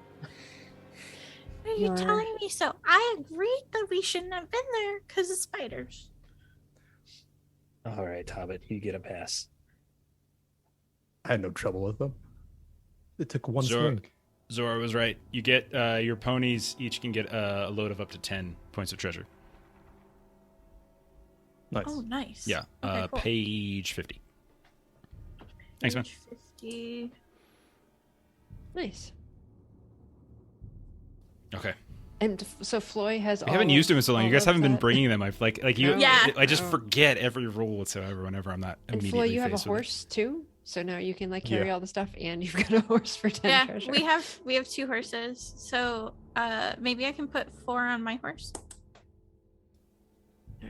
Then I'm not Okay. going to Okay. carry any. Okay, so you're gonna do that short rest as well. Get your strength back and endurance. All right. Yeah. Yep. So we'll say then. Some time passes. You put some distance between yourselves in the keep. Then you take a break, and eventually we'll kind of get back to the journey once you all are ready. Are you ready? If it's been an hour, I'm feeling a little bit better. I could use a sleep through the night, but ready to continue. Okay. So that was morning, we'll say. So afternoon comes, and you can kind of get back on the road. I believe the guide is Irinial, as you've put some distance between yourself and that Rudauer keep behind you. Have some treasure stocked up as you continue northeasternly. So, Irenial, you were the guide. Do you want to go ahead and roll that travel for me? Yeah, I'm gonna we'll dive burn a back in. hope to get another d6 on this. Would Swift work? would you Sure. say? I think that's fine. Yeah, you're moving quickly. All right, then I'll get 2 dice for that because I am weary, so that's going to affect all my rolls at the moment. So I want an extra cushion. Oh my gosh! Wow! Oh my gosh! Being weary is just awful. That doesn't count. That doesn't count. That doesn't count. That's a fail. Okay. You're probably just still kind of laboring a bit. Your chest is kind of giving. Every time you breathe, you can kind of feel the pain from where the beak of the fangs of the spider kind of like stabbed in. And maybe that distracts you a little bit. Somewhere towards the latter part of the day, storm clouds begin to swirl above. Don't really have as much light to work with. You can see that the ground itself is getting soggy. You climb up this sort of dark hill, and you kind of delve down into the valley, and it kind of just becomes this undulating, methodical movement. You look off in various directions. You can see in the distance stuff on the mountains, or on the hills. You can see possibly dotted other ruins and stuff here and there in the far distance as the light is out for the most during the day. But ultimately, it's sort of struggle. It's a struggle for you, Orviniel. I need. Who's the hunter? Hunter is Sorendir. Sorendir, go ahead and roll your hunting test. Hunter of berries. There you go. Time to shine. It's a good thing I didn't do much fighting with those spiders because I've been rolling very poorly. I got a 12, needed a 14. Okay, so it's a fail. That is a fail. All right. So everyone go ahead and take 2 fatigue. Sorendir, you can take 3 fatigue. As you are continuing and pushing kind of northeasternly, the clouds overhead begin to swirl, and they kind of take out any bits of sun. Everything's going to kind of getting darker and grayer as you push. And even though it's like middle of the afternoon, it's starting to feel like evening. Then it's starting to feel like nighttime. And then you're kind of wandering around in this sort of vague grayness. As all of you are looking up and kind of following Irenial, Sorendir, you stop by what looks like this row of this hedgerow, and you can see these, it looks like berries kind of hanging off some of the plants. They're very dark. You're not immediately sure what they are, and you start going through and plucking them here and there. All of you notice above that maybe it's just you're exhausted for the day, you're just tired, but you start to see that the clouds take this strange shape. And you hear like Sorendir suddenly like gasp. And while you all are watching up at the clouds, you can see that faces start to emerge. One of them kind of looks vaguely like this strange, like reptilian-like creature. Just sort of shifts through, just the weird mixture of the pattern of the tufts here and there as it's moving about. You can see another that kind of has this depiction of this hideous looking snow troll with its face kind of contorted and crushed, and all of them it's almost like this undulation of fast moving clouds above, giving you this strange feeling like you're just cycling through the images, Gilly, that you saw when you were visiting Marithel.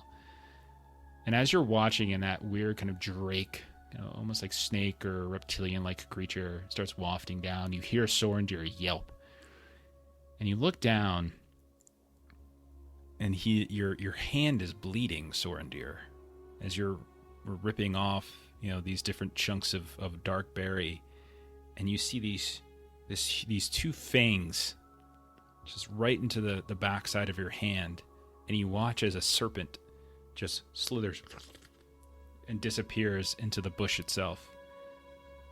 And you're not sure if there's any poison or not, but you can feel your hand just kind of start to go numb. Your pinky and ring finger begin to go first, and then your middle, and you just kind of start to flex it a bit. You don't feel nauseous or sick, but your hand just kind of gives some pain.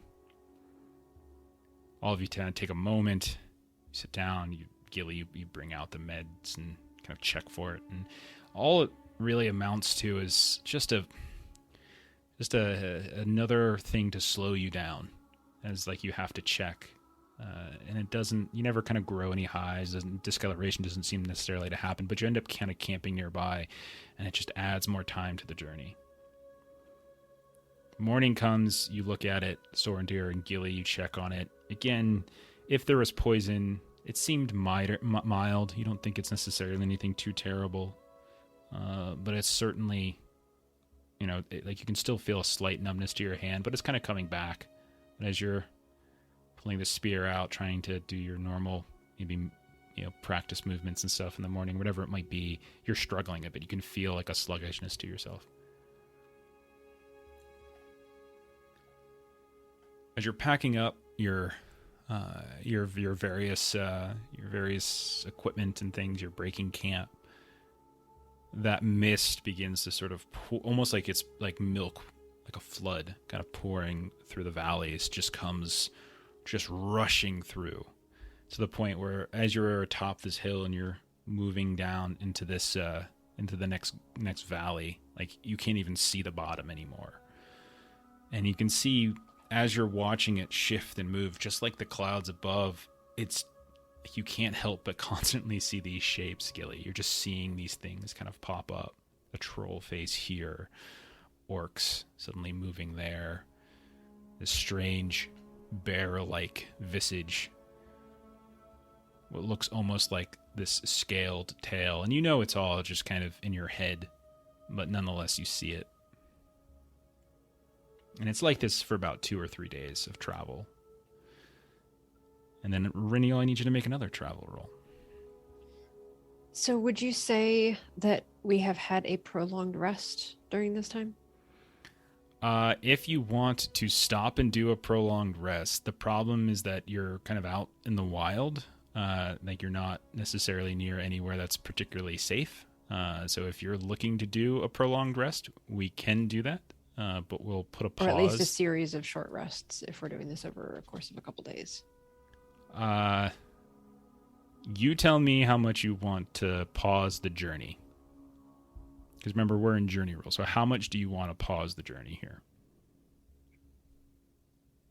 I would like to do a short rest during each day, if everyone is okay with that. So it's like a 1 hour, if I'm understanding the question correctly. Take as much time as you need. Because I would like to at least not be weary. Because for short rest, it says a day of adventuring allows for a maximum of 1 short rest, usually in the middle of the day.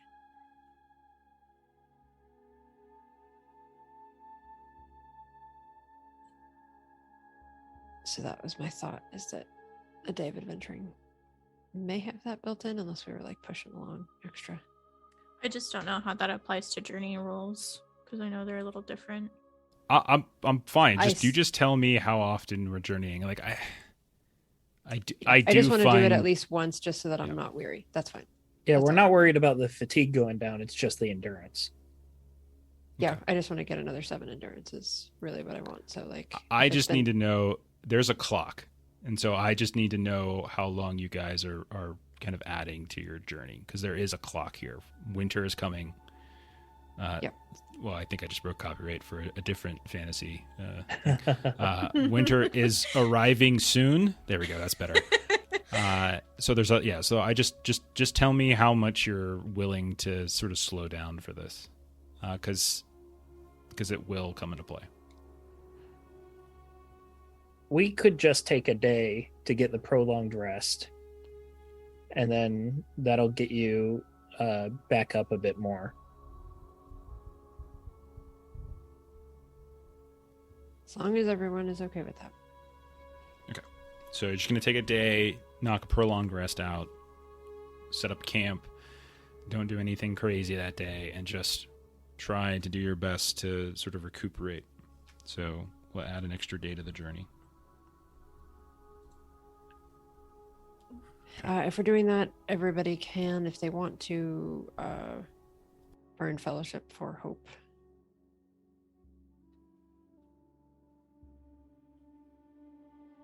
I'm good right now. I'm good. I am also good. All right, I'll take one.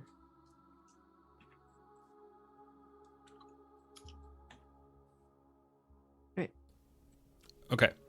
So as you all are camping out, run one moon-filled night. We'll say midway through your trek of Rude Hour. You're still a ways from Angmar itself, but you've put several days behind you. Is that keep filled with spiders. One night, we'll say, who is it? It'll be Arinial, actually. Arinial, you're kind of tossing and turning a little bit, struggling to sleep. And when you finally kind of sit up, not fighting it anymore, you look out on a hilltop, not too far from you, actually, probably within not even maybe a quarter mile. And you recall, like, when you were there in the morning, when there was light, that there's all these different kind of pillars, like these natural pillars of rock, these formations that kind of look, they almost look like they're singular columns, but they're crooked at the same time, and they're all over. But as you're looking out, you actually see that like one grouping of these pillars is kind of like it's almost like it's reaching up, like a hand up out of the hill, reaching towards the sky. And as you're looking at it, there's this moment where the moon itself seems like it's caught right in its grasp, like the entirety of these pillars is kind of gripping tight onto the moon itself.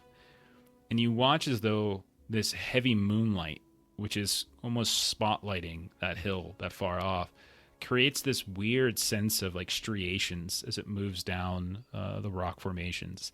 And it almost looks like veins. And you just see like it's clinging there, spotlighting it. And for a moment, you think you see like this movement pass kind of around and through it, like a shadow or a person or a creature, just sort of kind of wandering around it here or there.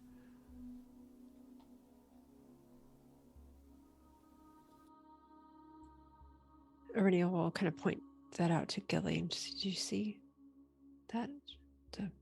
So you roll over, wake up Gilly, who was sleeping soundly. Gilly, she points, and you see this. Arenia, wait. And Gilly will sit up, and she's yawning and stretching, and she immediately reaches for her bow, and she's like, are we in danger? Oh, no, I just thought that looked cool. I thought that'd be something you might want to see. You do see movements around that, though. There's stuff moving over there, and I mean, are we in danger? We might actually be. So, should we check it out? So then everybody will wake up everybody else. Okay. So you turn around, you roll over, Floy, who's very wet, mumbling in his sleep about his wife, and you see Sorendir sitting in some sort of weird meditative pose, and you throw dirt at him to wake him up. And all four of you are awake. Marimbem and Talendale, you let sleep because they're elderly and they need it. You can see across the way. All right. Who wants to take point? We should probably stealth towards it to see what it is. Agreed. I'll do my stealthy boy move and kind of start flanking around, disappearing into the woods. Okay. There are no woods, but there are several like these sort of stone outcroppings, rock outcroppings that you could potentially use. Sure. Anyone who's stealthing, go ahead and roll stealth.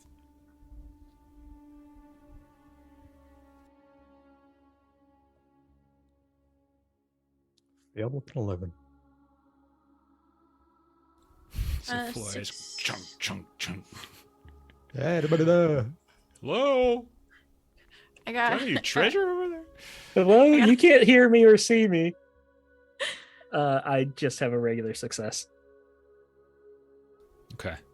Gilly, how'd you do? I didn't quite catch it. extraordinary. Auriniel? Every now and Great then you gotta eyes. just say you fail, just to 17. make it I realistic. failed today. When it's Jeff? important. Auriniel. 17 of 17. Okay, so you're good. All right. So you're all moving across. Sorendir, you're taking more of a flanking position, so you're not necessarily with the main group. Auriniel, Gilly, you're being very careful and quiet. You're shifting and moving from one chunk of rock to the next, whereas Floy is just... You woke him up in the middle of the night. He is just hard charging right up the middle, making all sorts of noise. You hear like the metal of his sword is like clanking against, something else in his packs, and he's just rushing through it. I would like to spend one of my 6s for my art of disappearing. Sure. Cool. We'll say Floy, you get there first, and yeah, when you get up there, you notice that at some point up the slope, and now that you're at the top, you realize that it is a completely barren hill. You see no vegetation, no grass. You see no flowers or weeds growing, no bushes of any kind. It's just this hard caked dirt. And you can see erupting out of it are these kind of stone columns that are kind of curving like this gnarled old hand. And when you get close, like you can tell that there's a significant amount of light that's coming down from the sky because of the moon. And you can see as you're nearby, and you're the first one here, and you're a dwarf, there is these very beautiful striations of something like a marble in the rock here. That when the moon hits it, just kind of makes it light up. It's nothing like extraordinarily valuable, but it's very beautiful nonetheless. And you can see that like the tops of these things, the tops of these columns are a good 10 to 20 feet up, depending on which one you're looking at. And you can tell there's more, like there's like kind of there's a greater abundance of those striations up there. Auriniel and Gilly, you catch up shortly after Floy gets there. Sorendir, you took a different path. Go ahead and roll an awareness test as you've taken a different path up. So what are the three of you I doing? like those. While he's doing that. Look around the area that they saw movement. Or explore the area. Exactly. Okay, yeah. All of you can roll an awareness test as well. Or a scan, I would accept as well. Just a regular success for me. Okay. I'm letting them roll first, and I'm just going to do it all together. 19 great success on scan. Okay. That's nice for you. I rolled a 5. That's a fail. You see? That's how you do it. You fail every now and then on an important roll. How'd you do, Ashley? My roll earlier was important. I got a 19. Okay. Floy and Gilly, you both notice that they're in this kind of hard-caked ground. It's hard to see, actually. But especially since it's not very, while there is plenty of moonlight, it's not that bright. Gilly, get your lantern out maybe, and you and Floy are kind of looking. Auriniel, you're kind of scouting around, looking for signs of like, wolf tracks or something like that. And Gilly and Floy, you notice there are very faint, like rivets in the ground where it looks like maybe a wheel has rolled over. And you also see what looks like hoof prints of some kind, like a mule or a pony like yourselves. Pulled cart might have passed through here. Sorendir, you notice, as you're not up on the hill yet with them, as you're a little kind of further off in sort of the northwestern side, we'll say, and you're kind of getting ready to ascend up the hill from a different angle, you notice in the distance, probably about a half a mile away, you see a light moving. It looks just like torchlight or lantern light, just one singular light, just moving in the darkness. It's kind of going what looks like down. You're watching it track down the slope of a hill into like this dark, misty valley. And once it hits that mist, it becomes a little foggier, but you can see it moving. I'd like to start heading towards the light. Okay. Sorendir's dead. He dies. What are the three of you up on top of the hill doing? Do the cart or the tracks head back to our camp or anywhere near it? No, it doesn't look so. It looks to kind of be running almost perpendicular. Like you guys are kind of heading on a northeasterly pace, like a direction. This one's kind of heading off on kind of a northwesternly or southeasternly, kind of one of the two. But it's definitely perpendicular to your path. Then if we see no signs of danger and they're not headed towards us, then I might just head back. Okay. So you turn around and you start heading back. Gilly, Auriniel, anything for you? Gilly will take the time to like make sure to like document this like rock formation. Mhm. And she's gonna search it to make sure there's no like symbols like we found on like other odd formations. Because Okay. like some of them that we have found have had like markings and stuff like Mhm. that. Okay. What is your roll on your awareness or your scan? Great success awareness. Okay, we'll carry over the great then, and we'll say as you are taking a moment to sort of document, maybe sketch. This doesn't look like it's a structure. It just looks like it's an interesting natural formation of rock. Mm-hmm. You do notice though, as you look up, there is this nest of some kind. You see these like little twigs and stuff hanging off to the side, and this dark bird is staring down at you. And you look up and you just lock eyes. And as you look at it, you feel like this shadow kind of pass by. Mm-hmm. Like this, like, and suddenly those illuminated marble striations dim, and you just hear this like whisper just waft.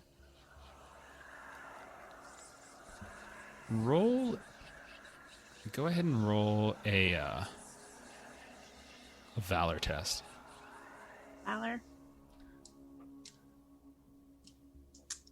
Can I have a D6? No. We are not allowed to use those on. No, I'm serious. Oh, no, yeah, Oh, I Valor, forgot. yeah. no on valor was. Much like we didn't use them on sanity for whatever. Yep. That's a fail. I got a 10. Okay. Go ahead and take a point of shadow. Great. As you kind of stare up at this dark bird that's just looking down at you. And You as Gilly looks at it, her fingertips that have her shadow scar start to tingle. You see it suddenly shoot these wings out. You're not sure what kind of bird this is. Crow, raven, some sort of, maybe a hawk of some kind. Maybe it's actually dark brown and not black. The night, who knows? But it extends these wings wide, and you hear it just kind of give off this echoing caw. The rest of you hear it as well, and then it leaps up into the air. And as you're watching up ahead, you see it kind of joins what looked like a fast-moving black cloud overhead that just washes past and starts heading kind of northeasternly in the path you're taking. And you realize, Gilly, that it is a flock of birds that suddenly just passed by overhead. Oh, that can't be good.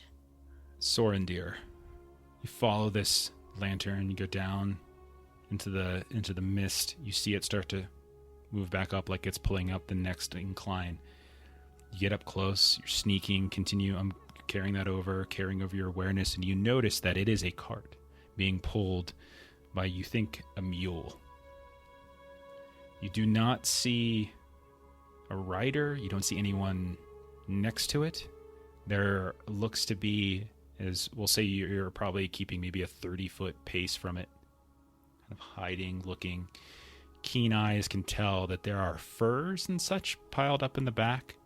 There's like a pole that seems to be kicking up out of as like the front of this cart, this wagon, where there should be a rider sitting, but there's no one there. But the lantern is just hung on a pole.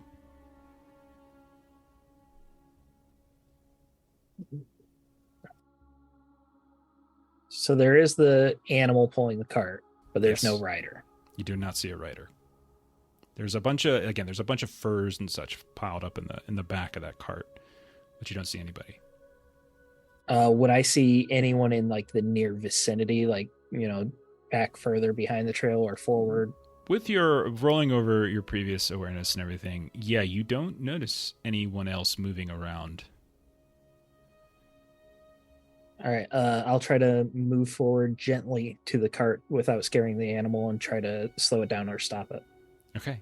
It's moving very slowly, so it's very easy to catch up with.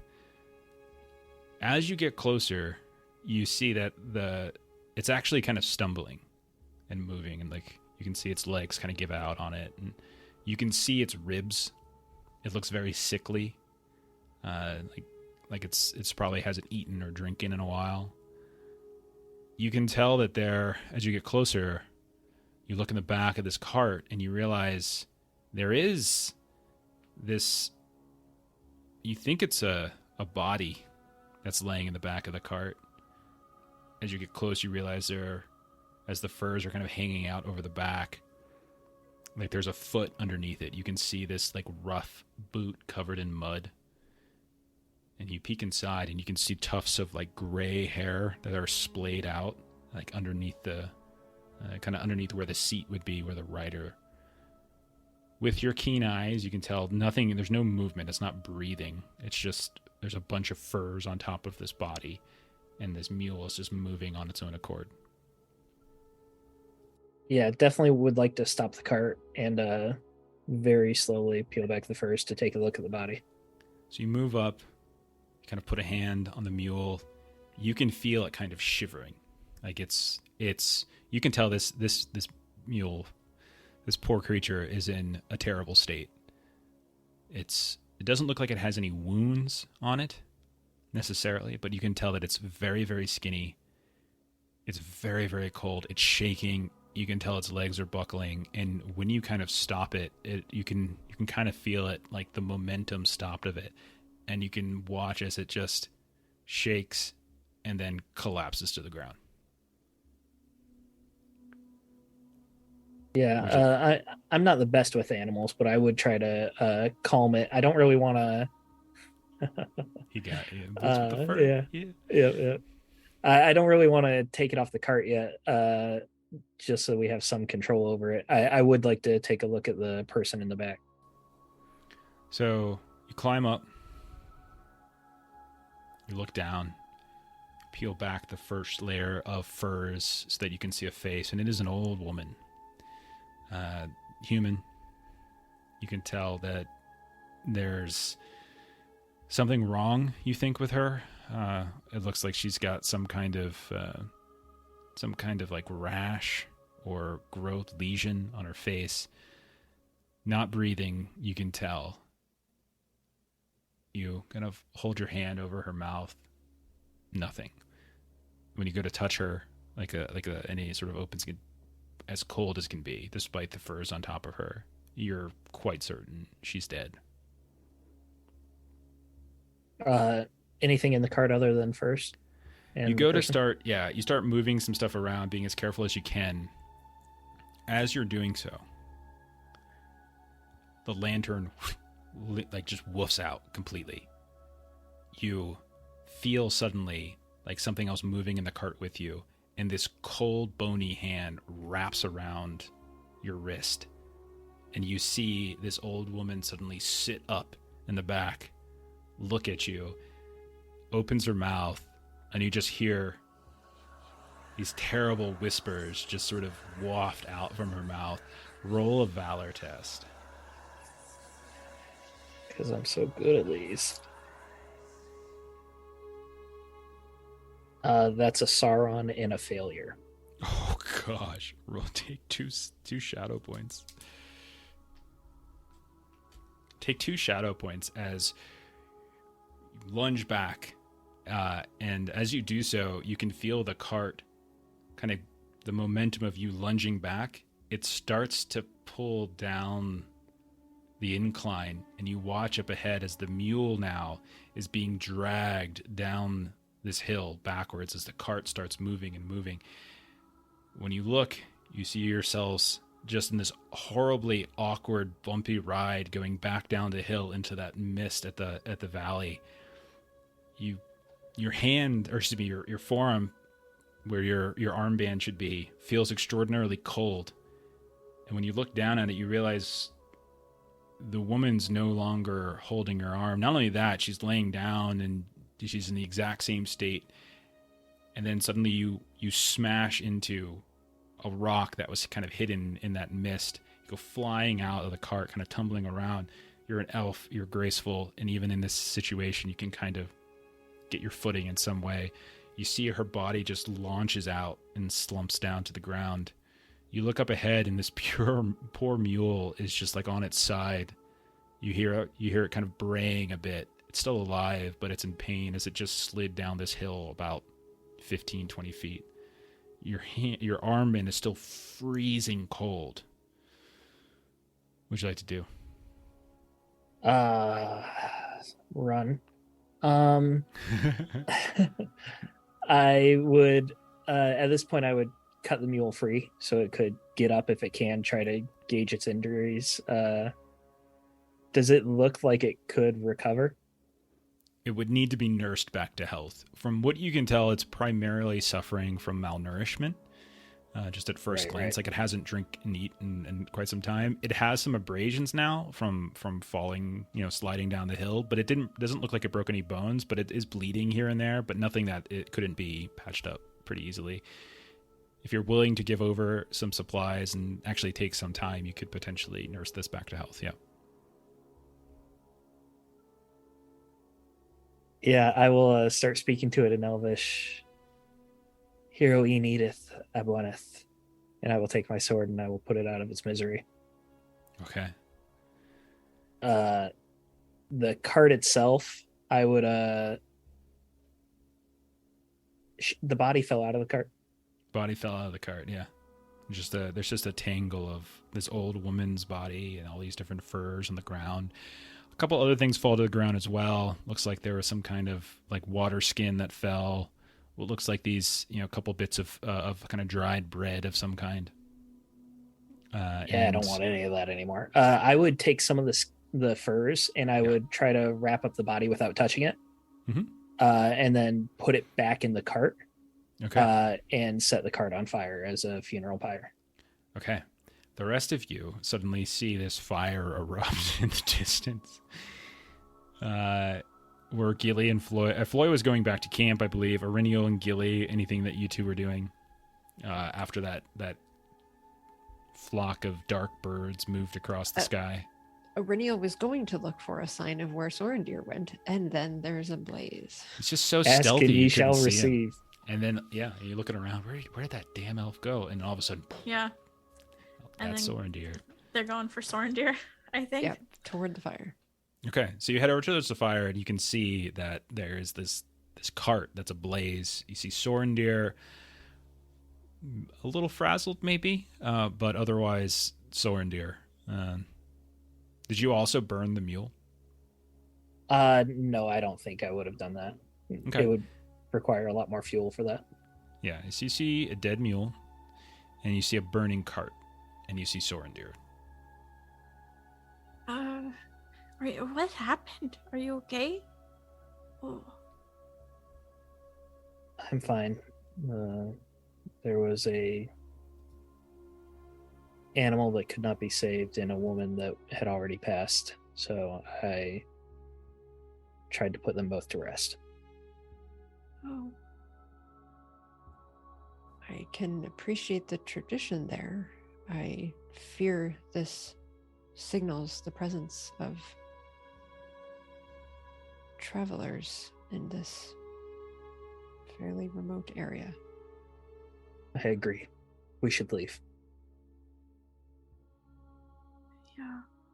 I do feel like we're being watched.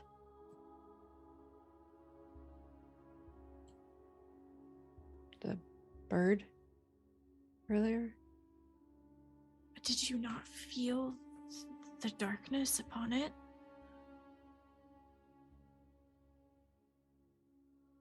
We have spent some time in areas of comfort and are no longer there.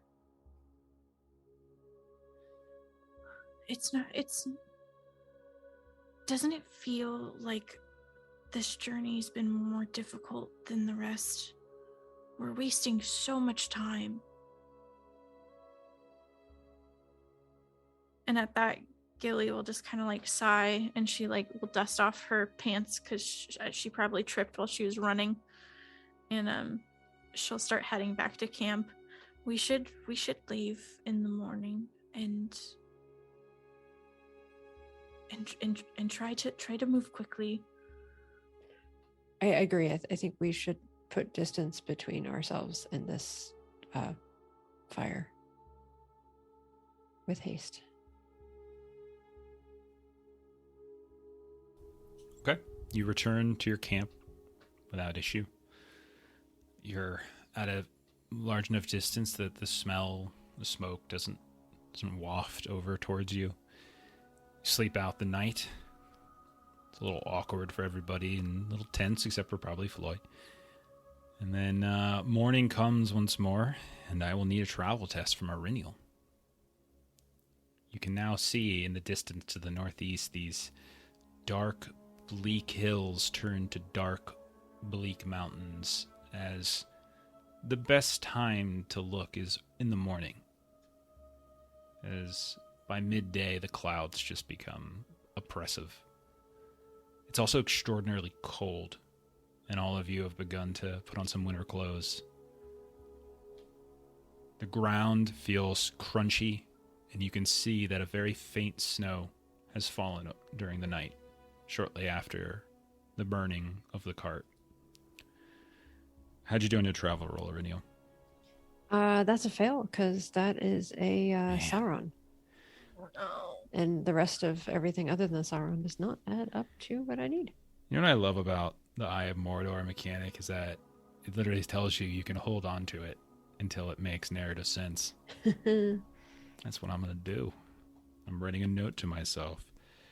F them up. No.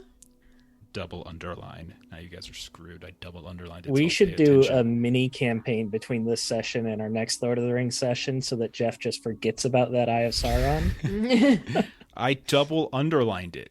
You guys are screwed. No way I'm going to forget it now. Melissa's going to find my notes and burn them. All right. I'm going to need Explorer. So that's going to be... Who's my... That's I'm me. sorry. Scouts. Yeah, so it's Floyd. Hey, Eddie. How's it going, man? Sorendare just burnt an old lady alive. Very Tolkien-like. She woke up After killing her mule. after just gutting it. It was crazy. How'd you do, Floyd? Failed with 11. You failed. You guys are just racking up the fails. We have D6s. I know, even right? used one, and I still Oh, failed because I no. keep rolling ones and low numbers. And, the whole Sauron is, nothing. So The next couple of days are very difficult travel as this early snow, which is, it's late autumn. It's not yet winter, but it looks like an early winter might be arriving. And not only is it making your travel across the ground more difficult as you're slipping here and there. Reniel, eventually maybe you bust out your snowshoes at a certain point, but you're feeling even more exhausted at night because every time you go to lay down and sleep, the earth is colder and colder. Every night it's colder than it was the night before. The ground is harder than the night it was before. There's less vegetation. There's fewer berries and things to pick to help supplement your food. So you're getting now into kind of the dried meals that you've been having wrapped up for quite some time. There's no real flavor or freshness to it. The clouds overhead have just taken over any sign of stars. You see nothing. You see no moon. It's all just storm clouds as the snow continues to fall and fall. More than once, you struggle to find, a decent path that your mules don't, or your ponies don't collapse in. Floy, as you're kind of looking for sort of this decent path forward, you actually come across a very odd sight. As you are kind of pushing up this steady incline for a while, you venture off a little bit more eastward than northward at one point as Arinio kind of leaves the main pack, and then you kind of call them over once you see this very odd sight as a frozen pond extends out in front of you, and it is not a very small pond. You would probably peg it at maybe 70 to 100 feet across at its widest point. And you can tell that right in the middle of it, you can see something that kind of gives you these strange flashbacks, Floy, to when you and Gilly and Reniel were first traveling through Rudour, and you were in the swampy portion and en route to your first encounter with a nameless thing, and you all saw this elk stuck in the bog. Reniel eventually went over and lent aid. Floy, you see frozen in the middle of the pond, the water up above its knees, this large elk covered in snow. You can see its antlers have been painfully broken, and you can see like kind of modded on its face here and there, like smudges of brown and red, you would imagine. You can see on the far side of the pond there is this gnarled black tree, no vegetation, that seems to just sort of venture out over top of the pond and is almost hanging up overhead of where that elk has been frozen. Like it's like puppet strings over top of it. And you see that there are birds that are perched up on some of these branches, these kind of dark birds here and there.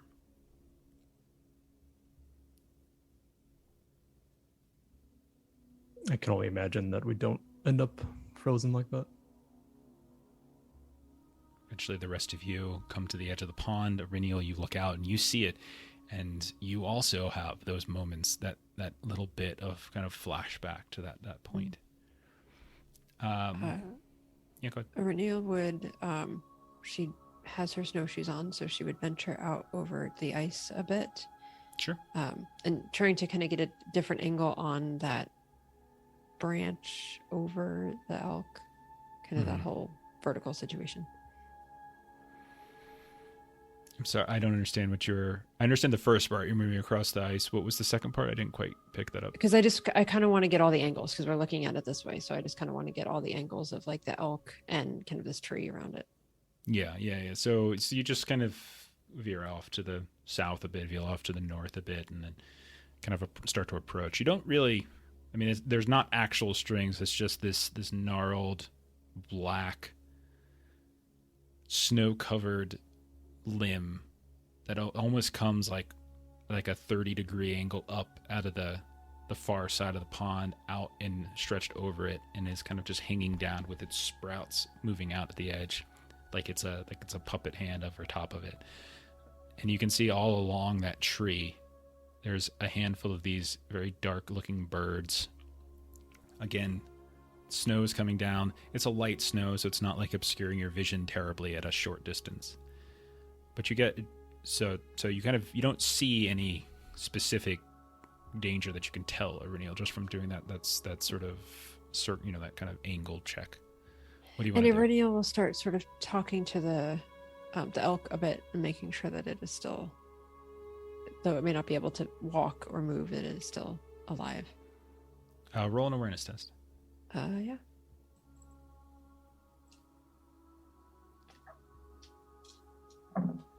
Oh my gosh. 1, 1, 1. Okay. You mentioned you kind of talk to it, and while it doesn't make any sounds, you do see movement.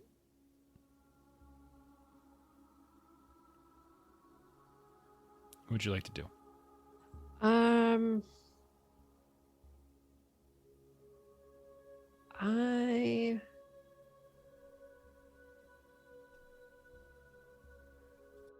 gonna get my sword out and see what I can do kind of with this ice that's around it. And I'm just sort of looking back to the group to see if anybody else is gonna venture out. And Sorendir is just stabbing the ponies.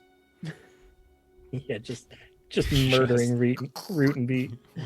I'm a hunter of roots. Yeah. Does Gilly or Floy want to help at all? I know Sorendir doesn't. Just gonna keep an eye on her. Okay.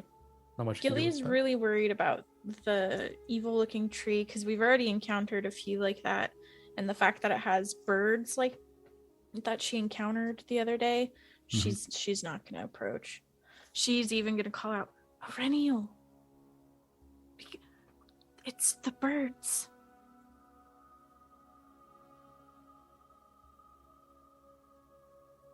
You only see a handful, by the way. There's like 5 or 6 of them. You saw a huge flock. Yeah. Yeah. Probably 5-6 days ago at this point. There are. You may be right, but there are lots of birds, and not all of the birds are ones that should capture our concern. And Iridium wants to see what you can do to free the creature. Okay. Yeah, you get up close and you have your sword out and you start kind of poking around at the ice. And as you're doing that, you're just poking, chipping away. The water itself is it's like the ice is very cloudy, very white. You can't really see exactly how thick the ice is. You notice something just like flop down from the head or from the ear of the elk, and another thing flops down, and another thing. And you realize that there's these huge ticks that have attached themselves to this elk. And they've been gorging on this creature. And now that you're close and chipping away at the ice, you realize the elk is dead. The movement that you were seeing was just this huge colony of these large, gross ticks shifting and moving. And that start is enough. As you kind of misstep, the ice suddenly cracks. Those of you that are on the shore, you watch as Iriniel just falls right down into the icy water. Sorry, Eddie. Oh no. Oh. Having kept an eye on her, I have to go help her now. So Yeah, Gilly will. slowly move out on the ice. We'll call this a skill endeavor. You're trying to get Iriniel out. We'll say the quicker you get her out, the better it'll be for her. But she has fallen down into the ice as the shock of seeing this poor creature in its state. So, Floyd, what do you want to do to try to help? I'll take the path out that she headed towards. Okay. So just trace her path. You trace her path out, and so you're moving up, and once you can see the crack in the ice, you can see now that elk is now sinking in as well, and kind of flops down into the water. Iriniel, you're thrashing around, but now there's this massive elk that has dropped down into the pool with you, and you're freezing cold. Your sword is moving about. You've got this elk flopping down on top of you. Floy, what would you like to try to do here, like skill-wise? Give me a skill check. I'm just gonna go and jump in after, since he's done before. for me. Before he did that, I wanted to put my rope around his waist.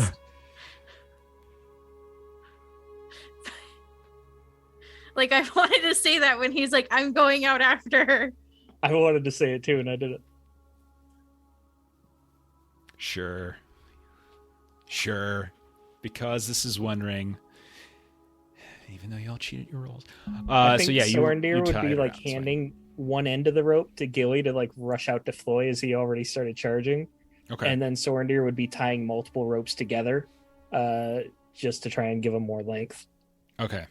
So we'll say, how about this? Either Sorendir or Gilly, give me a craft roll. And this will be That as would you're probably trying be to Gilly. affix this rope in a way that's going to help. Okay, I got 2 pips in it, but it's not favored.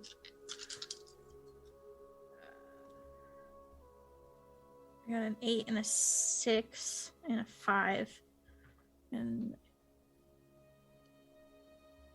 Yeah. perfect. I needed a 16, so Okay, it's a pass. Nice, Bonus nice. pass too. Okay, so you get the bonus. Okay, so you very quickly run out, and Floyd's like, and you're like, "Gosh dang it, God, you stupid idiot!" As you're wrapping the rope around, so you're behind, kind of tying these lengths of rope together, and right as you let go, done, Gilly, Floyd leaps up and cannonballs into the middle of the water. Floyd, roll an athletics test. See, the running came into effect. Now the swimming's going to come into effect. All of Mhm. Floyd's training. A 20 success. Okay, you hop down in. You feel the ridiculously icy cold water wash over you. It is nothing like the somewhat warm water from the Gulf of Loon, as you can feel it kind of wafting in between your armor, your clothes. Everything's now soaking wet. Griffin, thank you so much for the sub. Thank you so much. Iriniel, you are thrashing around as this elk is now on top of you, pushing you further and further down into this pond. Now it's a pond, it's not a lake, it's not depthless. Then as you're kind of thrashing around, you see something kind of emerging from the shadows of the water, and you see it kind of reaches out towards you, and it's a hand, this kind of withered, dead hand that extends out and is kind of reaching out towards your pack at this point. And you see a face emerge from the darkness, and it's this half-eaten, or half-withered, I should say, face. You can see chunks of flesh have been removed, and bone and teeth, and it also has this almost ethereal quality to it, and it just kind of snarls and reaches out towards you. Iriniel, what would you like to do to try to help yourself here? Swim like heck back up to the top. So I'm trying to, because the elk kind of fell on top of me. Like I fell in and the elk fell on top of me. Mm-hmm. So I want to try to like push the elk off of me in the direction of that hand. Okay. So like I'm going up and around the Sure. elk. I get you. And the elk's, yeah. It's going to be an athletics test, and it's going to be ill-favored. Okay. Athletics is favored for me, so that will be straight. Okay. And I'm gonna take a d6 on this. Athletics 1, 2, 3, 4, and it's not favored. Let's see if I can do better than the all ones from last time. Let's hope not. Uh, I am up to shenanigans. Chef. great success. Okay. You guys have a billion dice. You guys have everything on your side, except for the fact that I control Angmar. Minor details. A little bit. Okay, so you manage to dodge out of the way of this skeletal kind of drowned victim beneath the ice that's reaching out towards you and trying to kind of like rip your pack away from you. But you swim underneath and around, like you almost get caught for a moment on the broken elk antler, and you kind of push off. It's at that point you see this sudden splash in the water above, and the glistening bits that are emerging from beneath the furs of Flora, and you can see the very familiar mithril, which is extraordinarily glittering and shiny, as Floy is there, kind of diving down, arm outstretched to kind of reach and grab you. Floy, I'll say go ahead and roll. Did you already roll your athletics? Sorry. Yeah, I it was think a I 20 already asked you. success. 20 success. Do you have any extra successes? No, just the one. Okay, so the two of you are down here. You've got your arms around Aurinial at this point. Sorendir, Gilly, you have the rope. So Aurinial and Floy are there. So I want Sorendir and Gilly. You guys can do this. Whoever can roll this, but it's going to be athletics to help kind of pull them up out. So whoever wants to roll it, and then you can take a bonus die for the other helping you. I've got 2 pips. How about you? Same, but I vote you roll.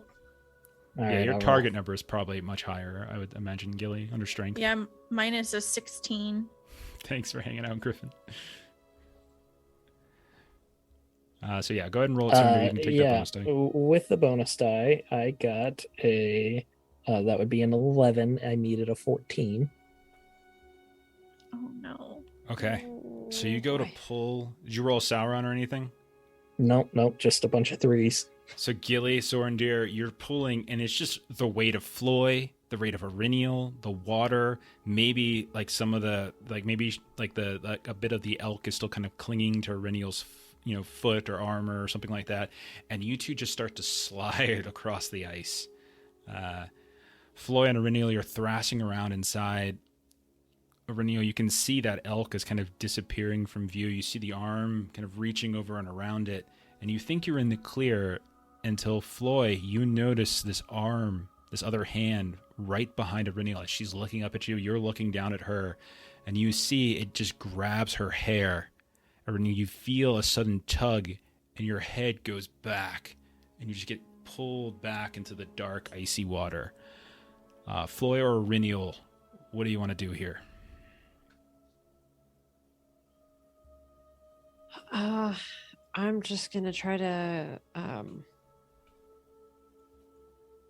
because I imagine that I have a long braid, so can I try to kind of turn the other way in the water so that I can push myself up and try to kind of loosen the grip kind of by brute force, basically? Just pure brute force. All right, we'll roll it contested then. If this is just going to be brute force, and whoever succeeds and gets higher is who's going to get this. Okay. Athletics. Athletics, yeah, it'll be athletics. Is it still ill-favored? No, that was basically because you were trying to maneuver the elk, and that elk is ridiculously big. So, Okay. Right. yeah. Let me pull up my athletics. Or let me check how many. All right, I'm gonna roll relative to its attribute level. No, I'm just gonna do its icy touch. That's what I'll do. Okay, so roll 2. I'm gonna burn a hate. All right, I'll give you my number, and then you can give me yours. Okay. I rolled a Sauron, 11. Right. 11. No, 11's a Gandalf. Right. God dang it. 11's a Sauron. 11 is Sauron. 11's Sauron. 12 is So Gandalf. 11's good. So that's 11, 16, and I rolled 3 5s and a 4. So that's 15, 19. That's a 30. Oh my gosh. I rolled a Gandalf and rolled a total of a 23 and thought I was pleased with myself for that until you kept adding numbers. I burned a hit so I can roll more. So Floy, you feel like you have her, then you see that ghostly hand kind of suddenly become corporeal, grab her braid and just yank her down. Her head flies back, and you just feel yourself, you hold on to her, but the two of you just suddenly get yanked down into the dark waters below. Gilly and Sorendir, you slide further along the ice now. You're getting closer and closer to the hole in the pond. Floy, what do you want to do? I will. You said there's a hand grabbing her? Yeah. You can imagine it's connected to a white or something like that. That's like my big long ponytail. Yes. Scott. some sort of drowned undead creature at the bottom of this pond. I'll tie the rope around Aureliel for now, and I'll swim towards the arm and try to slash it. Okay, yeah, sure. Do you want to are you looking to like specifically like sever the arm, or you just want to roll damage? Yeah, sever it makes it easier. Okay, we'll say. Okay, since you're specifically going to try to cut the arm, roll your normal attack, and I'll say add +2 for parry as you're like kind of focusing and trying to just cut the arm. We are in the long journey. We're right on the cusp of Angmar. We're right there. If they didn't fail the last 2 travel rolls, they'd be there already. Got 25 regular success. Which will be Okay, 7 regular damage. success is enough. You cut through this thing, and you hear this muted but horrible shriek just begin to pierce through your ears. Both you and Aureliel can feel like this sudden force, this reverberation into the water. Gilly and Sorendir, you hear it kind of just explode up out of the water itself, and you start to see these little cracks begin to radiate along the pond. But Aureliel is actually free. Gilly and Sorendir, if you want, go ahead and take another. If you can succeed on this athletic test to pull them out right now, would be the best time to do it. I'll do it. I'm gonna do my elven skill. I'm going to start. I have the rope and I'm sliding towards. So I'm gonna just roll a couple times till the rope is wrapped around me. And Okay. as I'm rowing, I just pull out my short sword and I just stab it into the ice, spending 1 hope for an automatic success. Beautiful, man. That's beautiful. Okay, And I'll roll to see if I get any 6s, but sure. I did not. I got a lot of 1s and 3s. So you stab, you hold with one, you got the arm, and you just pull. Gilly, you're kind of kind of getting as much as you can too. It's not, it's a hobbit, but you're like that little bit is helping. And maybe once you see like the sort of the cold matted water suddenly start to shift and up comes Floyd's head, you quickly kind of rush over to the edge and start kind of grabbing them and pulling them up. You can all hear as Aureliel and Floyd get up out of the water. Aureliel has this skeletal hand clinging to a braid hanging down, but the ice is cracking. So all of you like quickly just like stumble and run. And as you're running, out and back towards the shore, right behind you, the ice is just falling away and falling away and falling away. And by the time you get to the very edge, like Gilly and Sorendir, you see as the ice gives way, but you're close enough to the shore that it's really just your boots and a little bit of your pants that kind of get wet from this, and you kind of throw yourselves onto the dry ground. Floy, Aureliel, you both are absolutely freezing. Gilly and Sorendir, your feet are absolutely freezing. Everyone takes 2 fatigue. And Floy, you're actually going to take 3, as you were the scout that was the source of this event. Since you failed, as another mishap transpires. And I will say, Aureliel, as you kind of peel this thing away from your the back of your head, you kind of flop it to the ground a bit. You can see it kind of moves and then stops. I'll say everyone go ahead and roll a shadow test. Go for just dread, valor. And don't forget, by the way, before you roll, don't forget, since you are using Lady of Forland, that you can spend fellowship to make shadow tests, which is what this is, favored. That's her advantage. And we are very, very near the end here. I would like to spend a fellowship. You're right. So we have 3. Yeah, I obviously, why rolled a not? Gandalf. Sorendir's good. Floy, would you say? I'll do the fellowship for advantage or favor. Gotcha. Yeah, me too. Go for it. All right, so it's 3. 15. Pass. Thank God I did that. Someone at some point used, I think, fellowship to get hope back too. So Yeah, because we were at 5. Yeah. So then we had 4. I used 1. We were at 3. We're using 2 more, so we have 1 left. I Using used that other 3 one more. earlier. using 3. Yeah, more. we had I think 5. you're depleted. I think you're Yeah. completely out now. Yeah. Okay. I used one earlier during the Two- prolonged two- rest. Gilly used 1, Aurelian used 1 earlier, and then 3 right now. I didn't correct? use 1 earlier. I thought you just said Yeah. Just now. that. Okay, so We're then good. there's Yeah, oh, 1. yeah, yeah. We're down to 0. Oh, we are down to 0? Okay. Yep. All right, how anyone fail? Yes, I failed. 1 shadow point as you just feel like your chest begin to get really icy and cold. You start having maybe some flashbacks to the other times you've been swimming and having to face different creatures below. Maybe that kind of wafts through you, and you all look up and you realize that all of the birds that were on the branch are now gone. Imagine you get a fire going, dry out your clothes. And then I'm going to need Aurelian to make another travel test. This will be the last one. Oh, For sure, one way or the other. As you guys have All now right, I am effectively taking a reached 6. Angmar. Oh, come on. You guys are quite literally on the A in Angmar. Let me move it over. I right at it. 14, needed a 14. Okay. So, you guys continue to travel for the next couple of days after a very terrible experience. You look off to the east, and you can see Mount Gram, the Ettenmoors at a distance. They're gray peaks. Marimben makes a remark at some point, like, I used to live there, you know. You climb up this slope, this icy slope. You've kept a distance away from where you believe Carndum is. But as you kind of look down this long slope to the west and north of where the Ettenmoors are, you see the wastes of Angmar extend in front of you.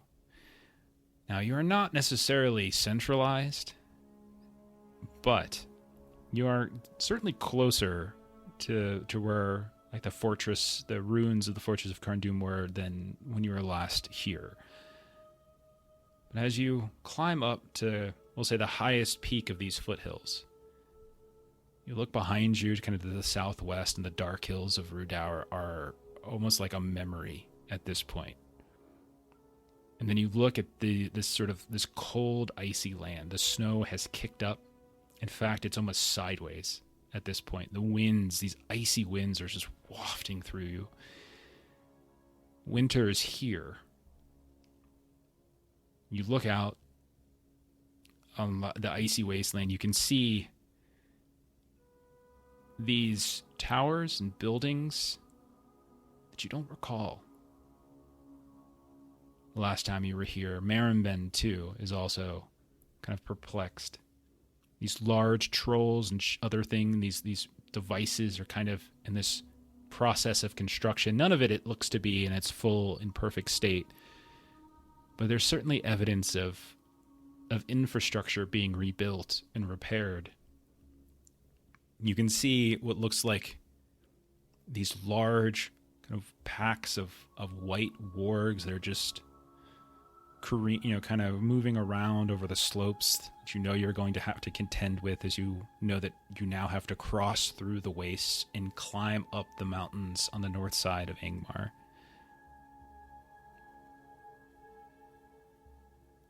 And you see, kind of up in the sky, as the clouds are wafting and moving about, it's not a cloud anymore.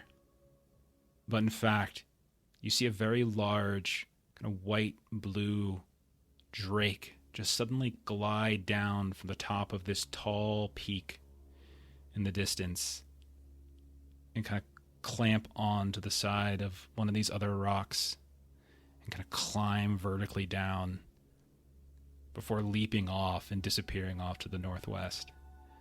You've reached Angmar. Winter has come. There is, in fact, an ice drake that seems to be patrolling the area. There are huge white wargs, snow trolls that appear to be building some kind of watchtowers and such. And somewhere across that wasteland, in the mountains of Angmar, lies Othrengol. And we'll figure out where that is next time we play.